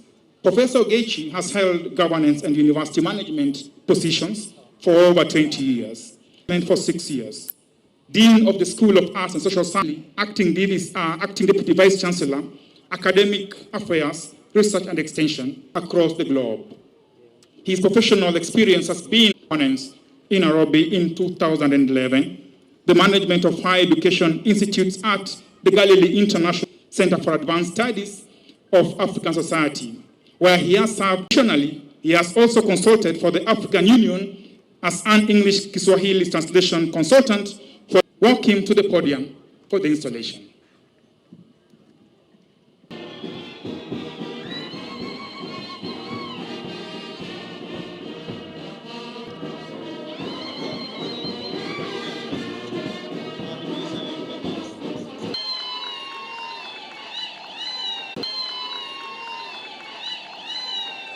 Thank you.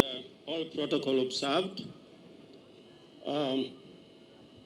Nathan Ogechi, and in the matter of the installation of the Vice Chancellor, and in the matter of the Arts and the Statutes, having been appointed by the Government of Kenya as a Vice Chancellor for Kisii University, do swear that I, or person, or at all, so help me God. Any chair, any chair. The second copy. As second Vice Chancellor.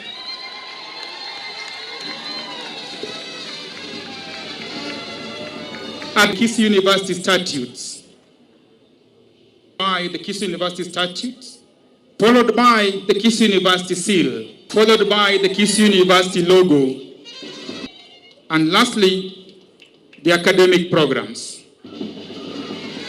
Guest, our chief guest, Nathan Oyori Ogechi. Chair.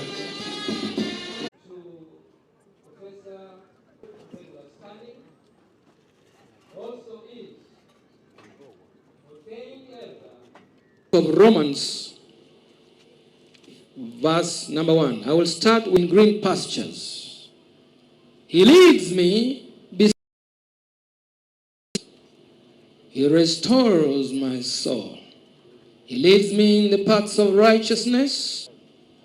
You prepare a table before me of mine enemies. You anoint my head with oil. Let every soul be subject to governing authority. And the authorities that exist, God.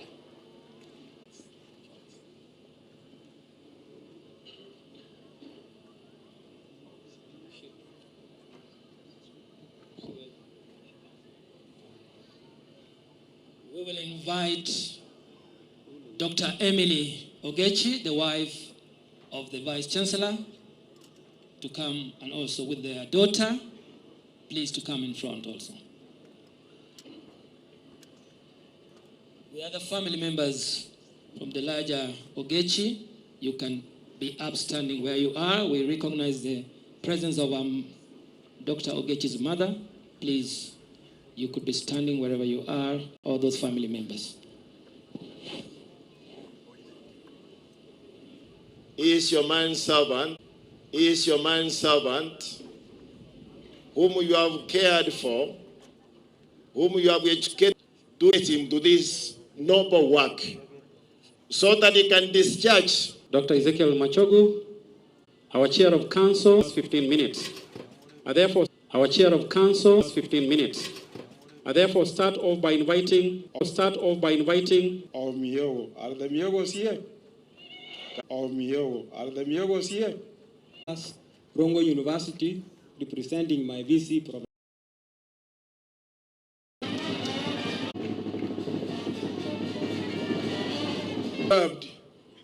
My name is Professor Atemu Michi. Into this great institution of ours. May God bless you. Asante sana. We are so pleased to work with you. He has partners. Professor He has partners. Professor ilituhakikishe Kisii. Deputy Governor, all protocols observed. To the graduating class. Deputy Governor Nyamira. We met what? As I've said, for us to confer degrees and awards.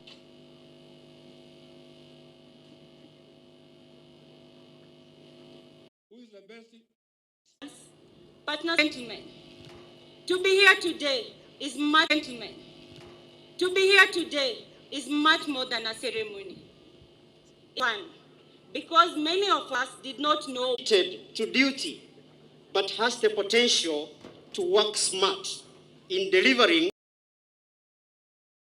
quick and realistic results is asked to find innovative but practical ways. Note that the graduation that you are under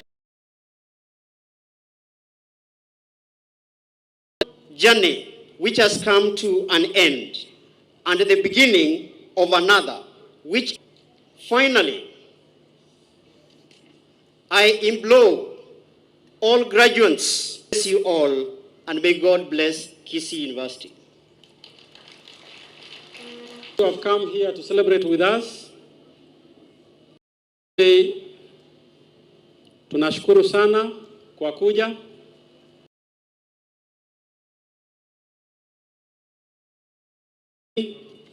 For example, I know the governor for Uasin Gishu,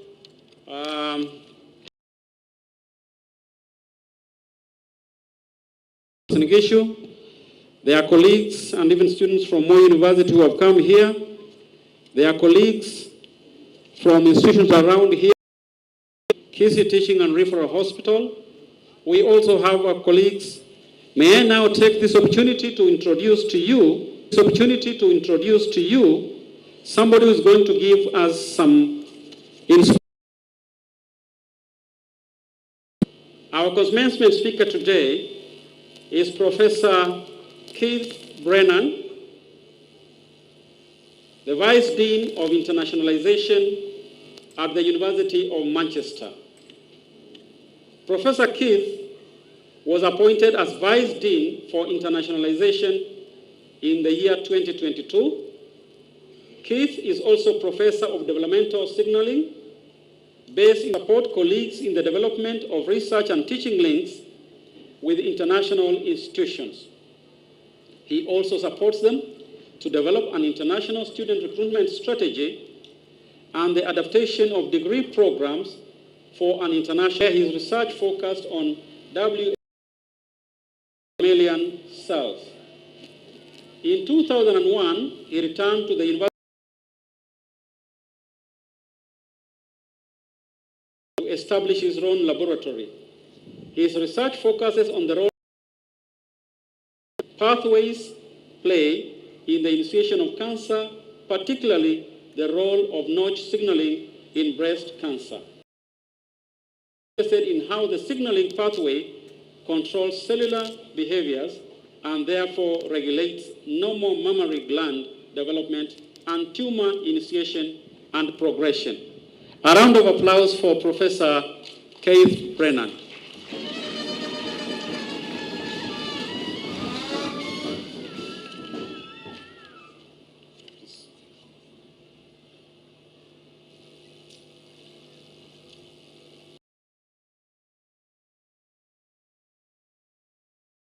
Vice-Chancellors, distinguished guests. I'm not tall enough. Graduates and proud parents, Caribou. Thank you for inviting me to be part of such a wonderful occasion here at Kisii University to mark both the installation of Professor Nathan Ogechi as the second Vice-Chancellor of this prestigious. Also, and perhaps more importantly, the success of the students who are graduating today. Here again, and I feel very honoured to have the privilege of addressing you today on behalf of Professor Graham Lord, Vice President of the University of Manchester and the Dean of the Faculty of Biology, Medicine and Health, and myself as the Vice Dean for Internationalisation. We stand here at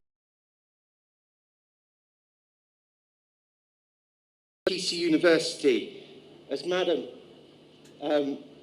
Chair of the Council. Through this centre, the University of Manchester recognises the deficit in health through partnering with strong partners to develop the training capacity where it is needed. A very strong partner who we want to work with. Manchester has long been a force for social change, from the birth of the trade unions to the suffragettes.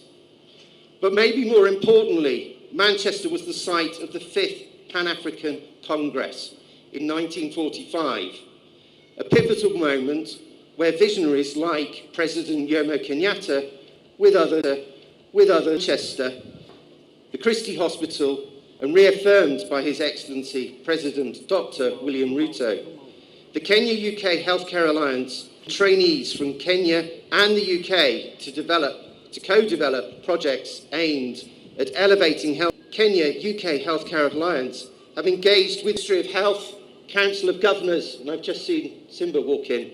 Through these interactions, we have seen the importance of universal health coverage, the development of the Centre of Excellence for Healthcare Education and Training at Kisii University.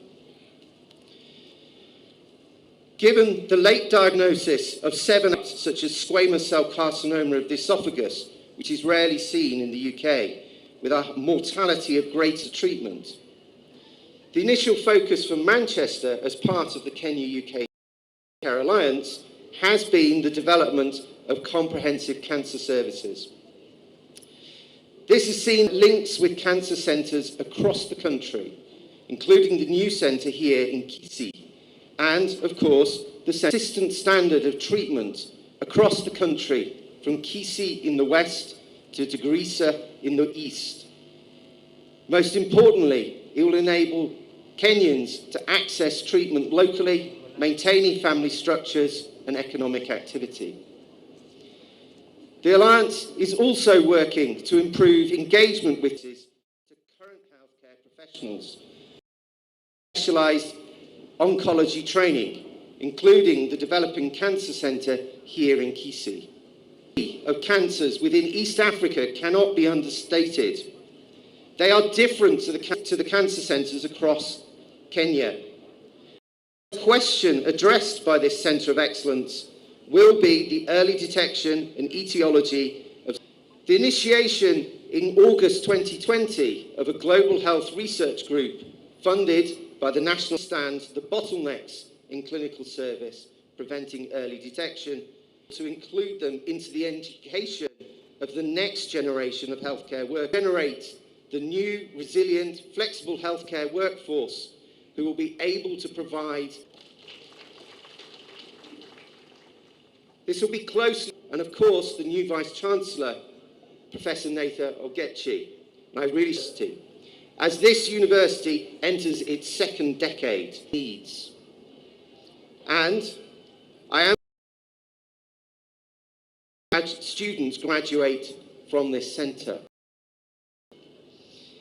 Today, as we gather to celebrate your successful graduation and shared commitment to bolstering healthcare accessibility,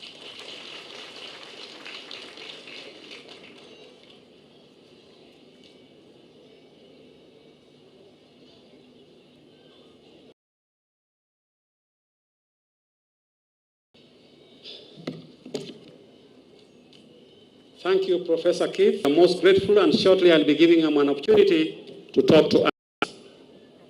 Meanwhile, Madam Chancellor, riding on the protocol that has been observed here, through the Cabinet Secretary, Ministry of Education, Dr. Ezekiel Machogu, appointed me to serve as Vice Chancellor of Kisii University. And as staff, I shall strive to create a collegial working relationship so that together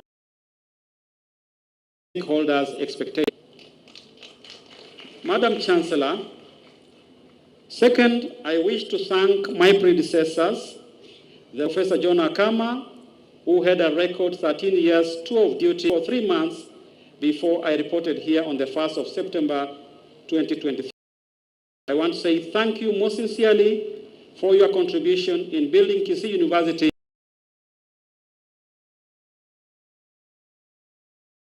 I am aware of the expectations of the office. I undertake to provide all-round transformative leadership for the good of the university.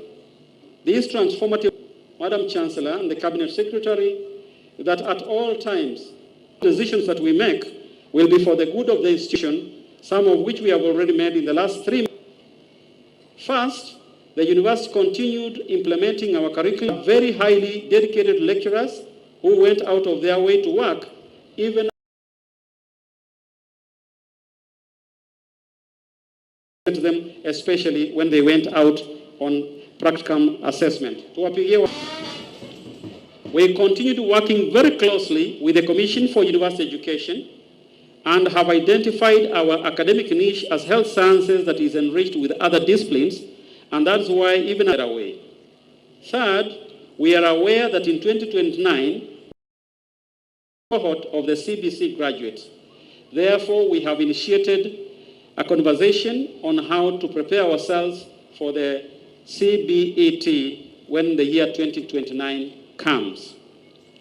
Fourth, we have continued to build networks, collaborations, and partnerships at national and international levels. We closely work with the institutions and bodies that offer practice. In particular, and following what has been said here by our a tripartite MOU comprising Kisii University, Kisii Teaching and Referral Hospital was signed a while ago.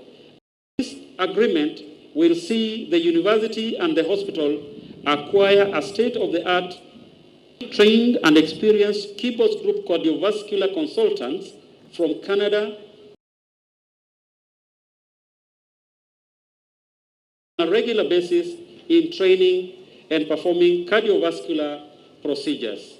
Also, did approve a draft to enable us to launch the University of Manchester adapted curricula, and that's why we also acknowledge and most sincerely thank the, and in line with the PFM Act and the regulations.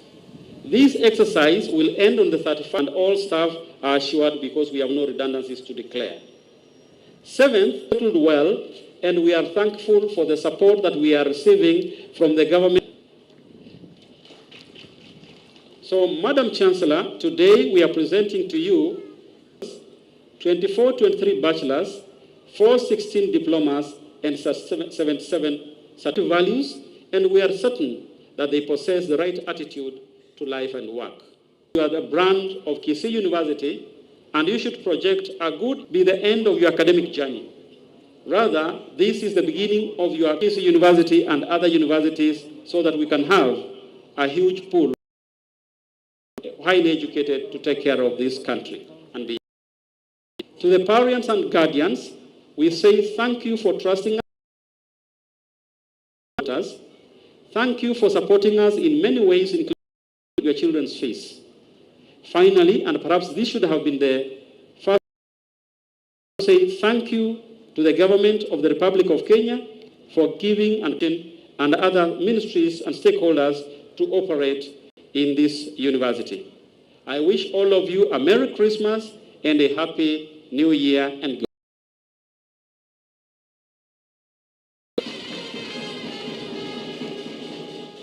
Shortly, we shall be getting to the climax of our graduation ceremony. Madam Chancellor, I wish to request that you allow me to invite our governor, the governor for Kisii County, to give remarks, and then we continue with the program. Just briefly. Your Excellency, please come.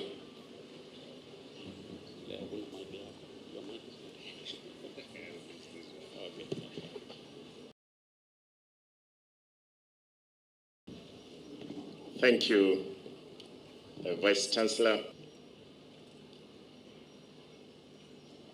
God is good, and all the time, and the devil is a liar. The CS for Education, Madam Chancellor,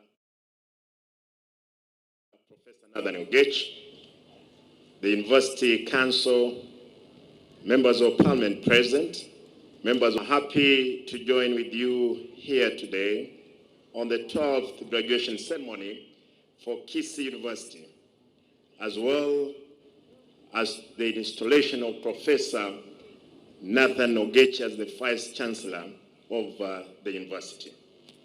On behalf of the County Government of Kisii and the people of Kisii, I'm pleased to congratulate the graduates for achievement marked by this ceremony. To Professor Ogech, I also congratulate Vice Chancellor of the Kisii University.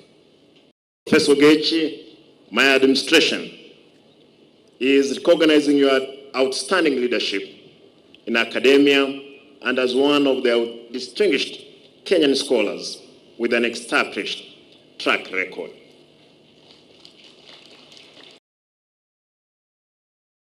Kisii, even as we explore more partnership and the county government of Kisii, such as the establishment of the medical school at KTRH, training in agriculture sector, I take this opportunity to promise that as a county government, for this particular item, I remember when I came to the office, my first business, which I was tasked by Professor, your predecessor, Mr. Vice Chancellor, me to follow up with the President of the country.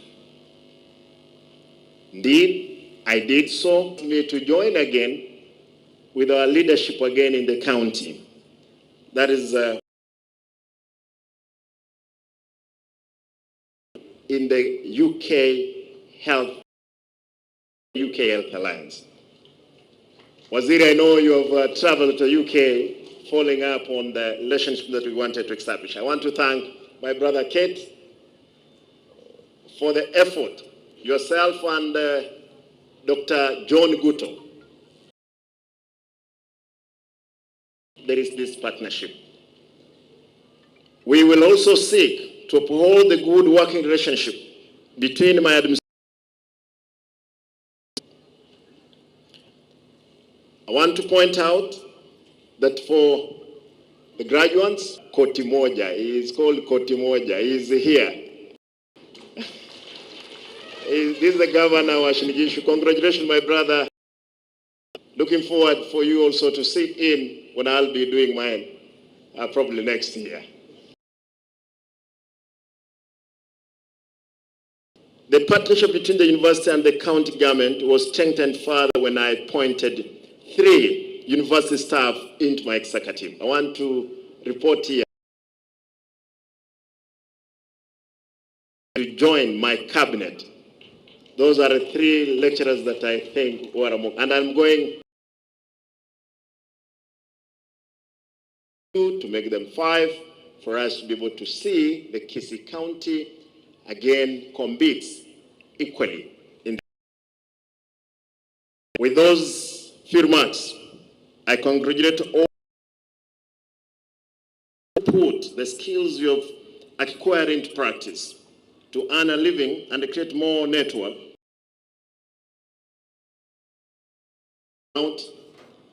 For the ladies, You have closed your books for so long. You can go and make sure you have made forth the generations to come for the nation to grow. You are no longer now small boys and girls to be advised. You are already advised properly. Go forth and fill the country. Again, you must be employers yourselves. Thank you and God bless you.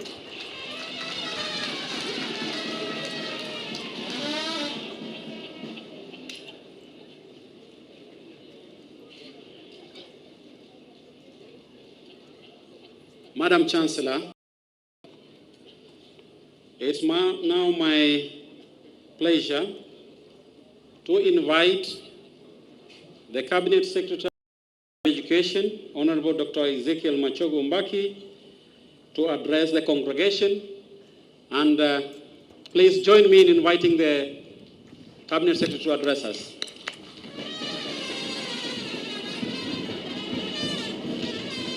Thank you.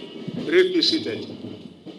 Yeah, thank you very much, Madam Chancellor of our great Kisii University, the Vice Chancellor of Kisii University, Professor Nathan Ogechi, His Excellency, the Governor of Kisii County, and also the graduate who is among the 23 PhD graduates for the day, our Governor for Wasingishu, Professor Keith Brennan, all the way from Manchester in UK, other Vice Chancellors of our sister universities here present today, our members of Parliament from Kisii County, and our Deputy Governors, the Deputy Governor from Namira, and also our Deputy Governor from Kisii County, our members of County Assembly, our Mzee, Professor Samungeri, Professor Gatemu Micheka, all the professors present here, graduates, parents, and guardians, distinguished guests, ladies and gentlemen, before I make my speech, this morning, as I was coming, His Excellency, the President of the Republic of Kenya, sent a goodwill message, na pongezi, congratulations to the second Vice Chancellor of Kisii University and all the graduates in this 12th graduation that is being held this day. Mnapokea salamu ya Mheshimiwa Rais. Yeah, thank you very much. It gives me great pleasure to join this esteemed gathering for the auspicious occasion of the 12th graduation ceremony of Kisii University and for the installation of the university's second Vice Chancellor. I thank you for honoring me with the invitation to attend this monumental celebration that marks an important milestone in the lives of both the graduates and the university. To begin with, I wish to congratulate all the graduates for the remarkable achievement that we are celebrating today. Today is the culmination of years of hard work, dedication, and resilience. We are here to share in the joy of your achievement as you celebrate the power of new knowledge, skills, and training that you have acquired over the years in this great institution. We are also here to celebrate your unwavering commitment. It are what have led you to this important act. Today you emerge not only as individuals with a profound understanding of your respect. Many of you today marks a bridge to a new phase of your lives, in your respective fields. The new phase is the opportunity for you to apply your knowledge, skills, and training toward the progress of your communities, the nation, and indeed humanity as a whole. As Albert Einstein said many years ago, those who have the privilege to know have the duty to act. Interconnected and rapidly changing global landscape, the role of education is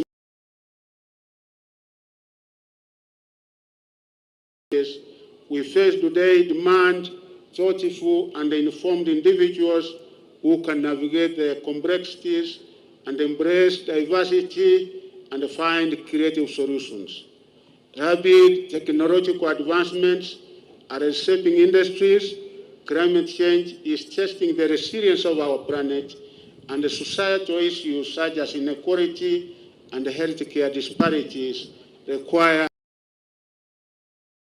During your years in the education system, and especially in this university, added with other skills in addition to knowledge.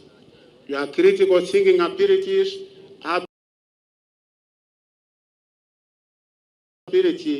and our sense of society, social responsibility. The world beyond the campus gates is vast, diverse, and filled with both opportunities and challenges. It is a world in need of your intellect, your innovation, your resilience, and your vision.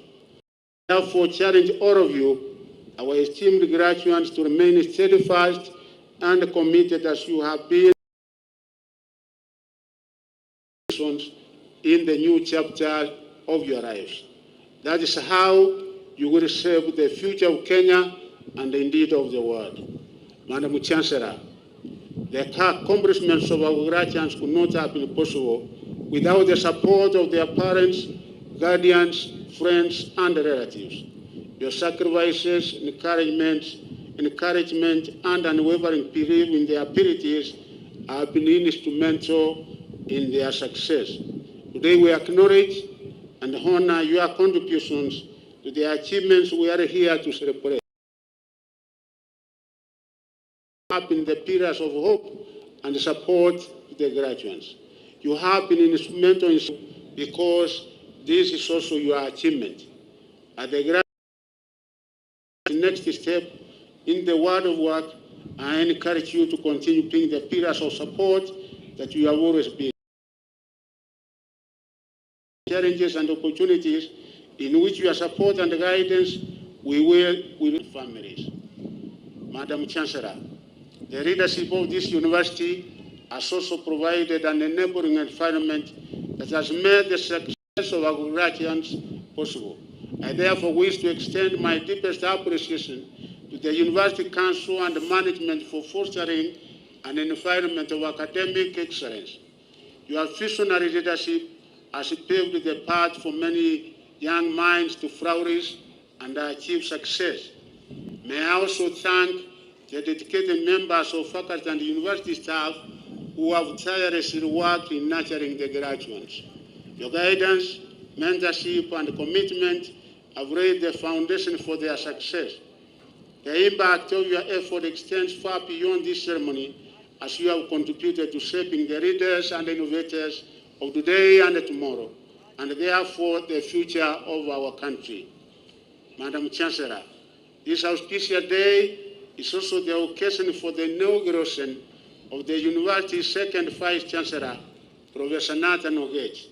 I wish to take this opportunity once again to congratulate him for this singular achievement. May I also take this opportunity to commend the inaugural first Vice Chancellor of this university, Professor Jonah Kama, for steering this university towards a path of growth and development. I'm proud to note that this university is on the right trajectory in the fulfillment of its mandate to the society. The onus is now on the new Vice Chancellor, Professor Ogechi, to work together with the University Council and the management towards achieving the mission and the vision of this great institution. This inauguration is taking place when our education reform spotlight is shining very brightly on our universities. And I have no doubt in my mind that Professor Ogechi is equal to the task, and they will be able to accomplish all the tasks that he is supposed to in this great university. As you are aware, our public universities have faced enormous challenges that have penetrated their sustainability in the recent times. The challenges have been on the financial and the management fronts. And as we speak, Universities have been accruing pending bills, which as a government we are determined to deal with, of course, with the support of all our universities. Part of our goal for reform in this subsector is to return our institutions to a path of productivity, sustainability, and relevance. This is why one of the key reform actions, the great promise for our universities and education, as students are allocated scholarships and examining it through a scientific process, which is commonly known as the means testing instrument. And we have come up with the 5 points. You'll be able to follow in any, and you will be informed. And the first years, I'm sure you have been informed. But universities will be assured of regular and reliable revenue. At the 2 weeks ago, the government disbursed 3.9 billion. When I was here last, I did promise that I was to disburse the 5.2 billion for students with the normal capitation that we have on a monthly basis. Madam Chancellor, however, must also play their right role in making themselves sustainable. The time has come that our universities must look beyond the national exchequer for their financial affairs as they are counterparts Sudan in other parts of the world. This requires effective and innovative leadership to design and adopt competitive and attractive. At the basic level, the financial contribution that the government must be utilized efficiently to attain the mandate productively, transparently, and accountably, and also managing other resources. Primary ways of making our universities competitive and attractive is focusing areas. Our universities will compete and attract the better if they specialized and focused on unique programs globally. Such specializations will also place the universities in a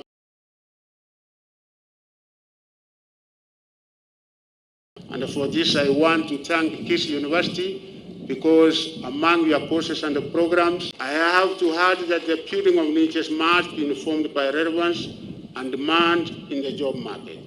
Therefore, our specializations, they need to do that in close collaboration with industry. This is particularly important as we continue to roll out the competence-based and the resultant financial development and the project financing models. Graduates, masters, PhD, and everyone else is involved in research. University institutions of higher learning.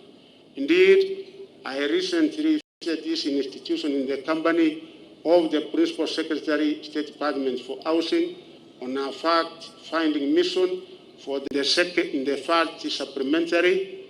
We were able to allocate some funds to this university because I've been able to confirm the needs of the university by His Excellency the President of the Republic of Kenya. Families on this remarkable achievement.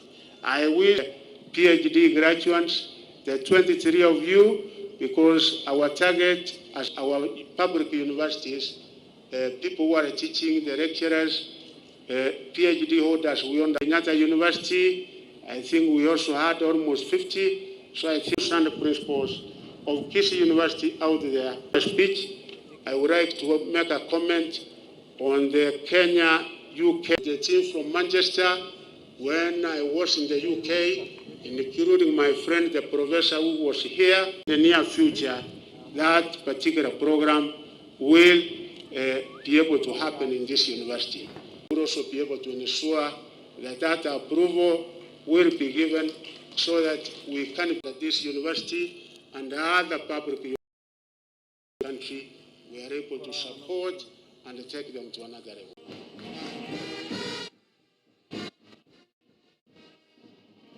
In inviting the Chancellor of Kisii. In 2013, we have graduated 39,000.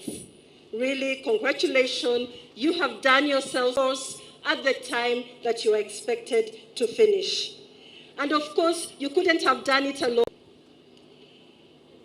I stand today here wearing and also the Chancellor. And so I will say just 2 to 3 messages because a lot has been said and I'm sure you're really quality imperative that we hold. And we know that we'll yield to you being the professionals you are.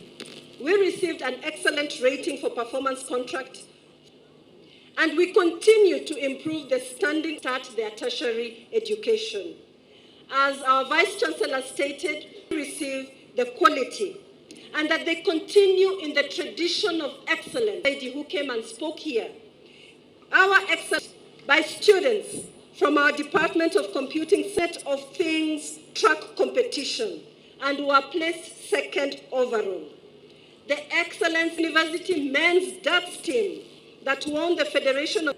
It is evidenced by the University Athletics team, Kisii national playoffs at the University of Eldoret.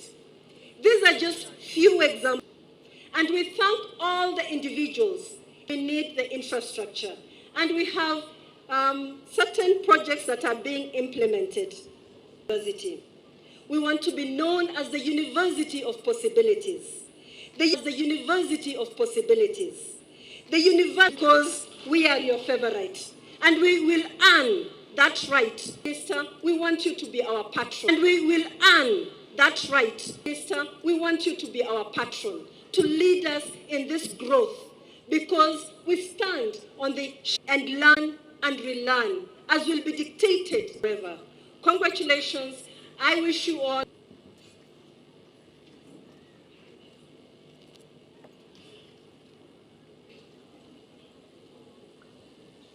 Minors in the School of Agriculture and Natural Resource Management and the Senate for the conferment of the respective PhD towards management of Lake Victoria Basin. Supervisor, title, Assessment of Pesticide Residue Levels in Water, Wastewater Lagoons, Ruben Omondi, and Dr. Paul Orina. Thank you.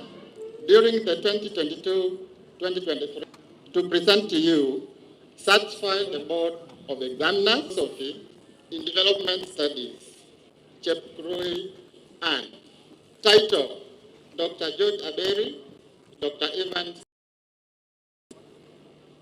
Mother K. Kiburu. Implication of unconditional cash transfer on the economic wealth George Mose. Ruth Atieno Amara Olale.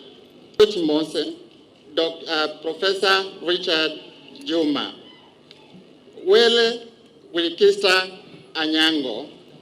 Title, Telemedicine Utilization on the Well-Being of Diabetic Patients in Nairobi City County, Kenya. Supervisors, Dr. Daniel Kandagur, Dr. Samuel Mungare. Doctor of Philosophy in Gender and Development Studies. Graduating in absentia, based in the US, is Achieng Grace Athola. Title, An Evaluation of Gender Mainstreaming on Institutional Procedures of Selected Kenyan Universities. Supervisors, Professor. Inference of Gender Equity on Decision-Making Processes in Selected Circles in Uasin Gishu County, Kenya. Magangi Magdalene Gesare. Title, Effectiveness of Female Genital Cutting Interventions on the Second Aberi, Dr. Jacqueline Walubwa. Ombogo among girls in public primary schools in Kisumu West on women's participation in governance of Ringo, Kenya. Supervisors, Dr. Lumayo Mildred, Dr. Dennis Deng Gaj Pal. Title, Supervisors, Dr. Geoffrey Ngaya, Dr. Fiambo Elijah Magolo. Title, influence of organizational politics on institutional production, where Dr. Pierre Okeche, Dr. Kapkiai Moses. Title, Resource Mobilization Strategies, Agricultural Development Projects in Uasin Gishu County, Kenya. Doctor, Philosophy in Religion, Moronya Ruth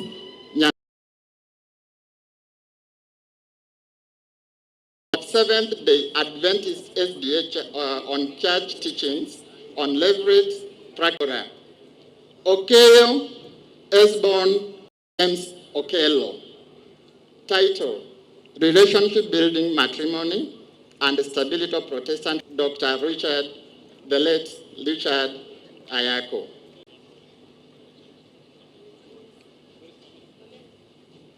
Academic year, the following two candidates, whom I have the honor to present to you, satisfied the Mauti Jared Mumanyi. Title, Influence of Selected Ethical Nyatuka. Suter Koech.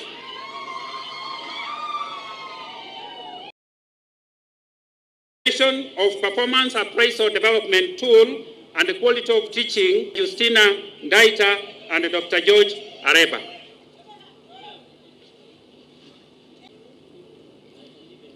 Madam Chancellor, in the 2022-2023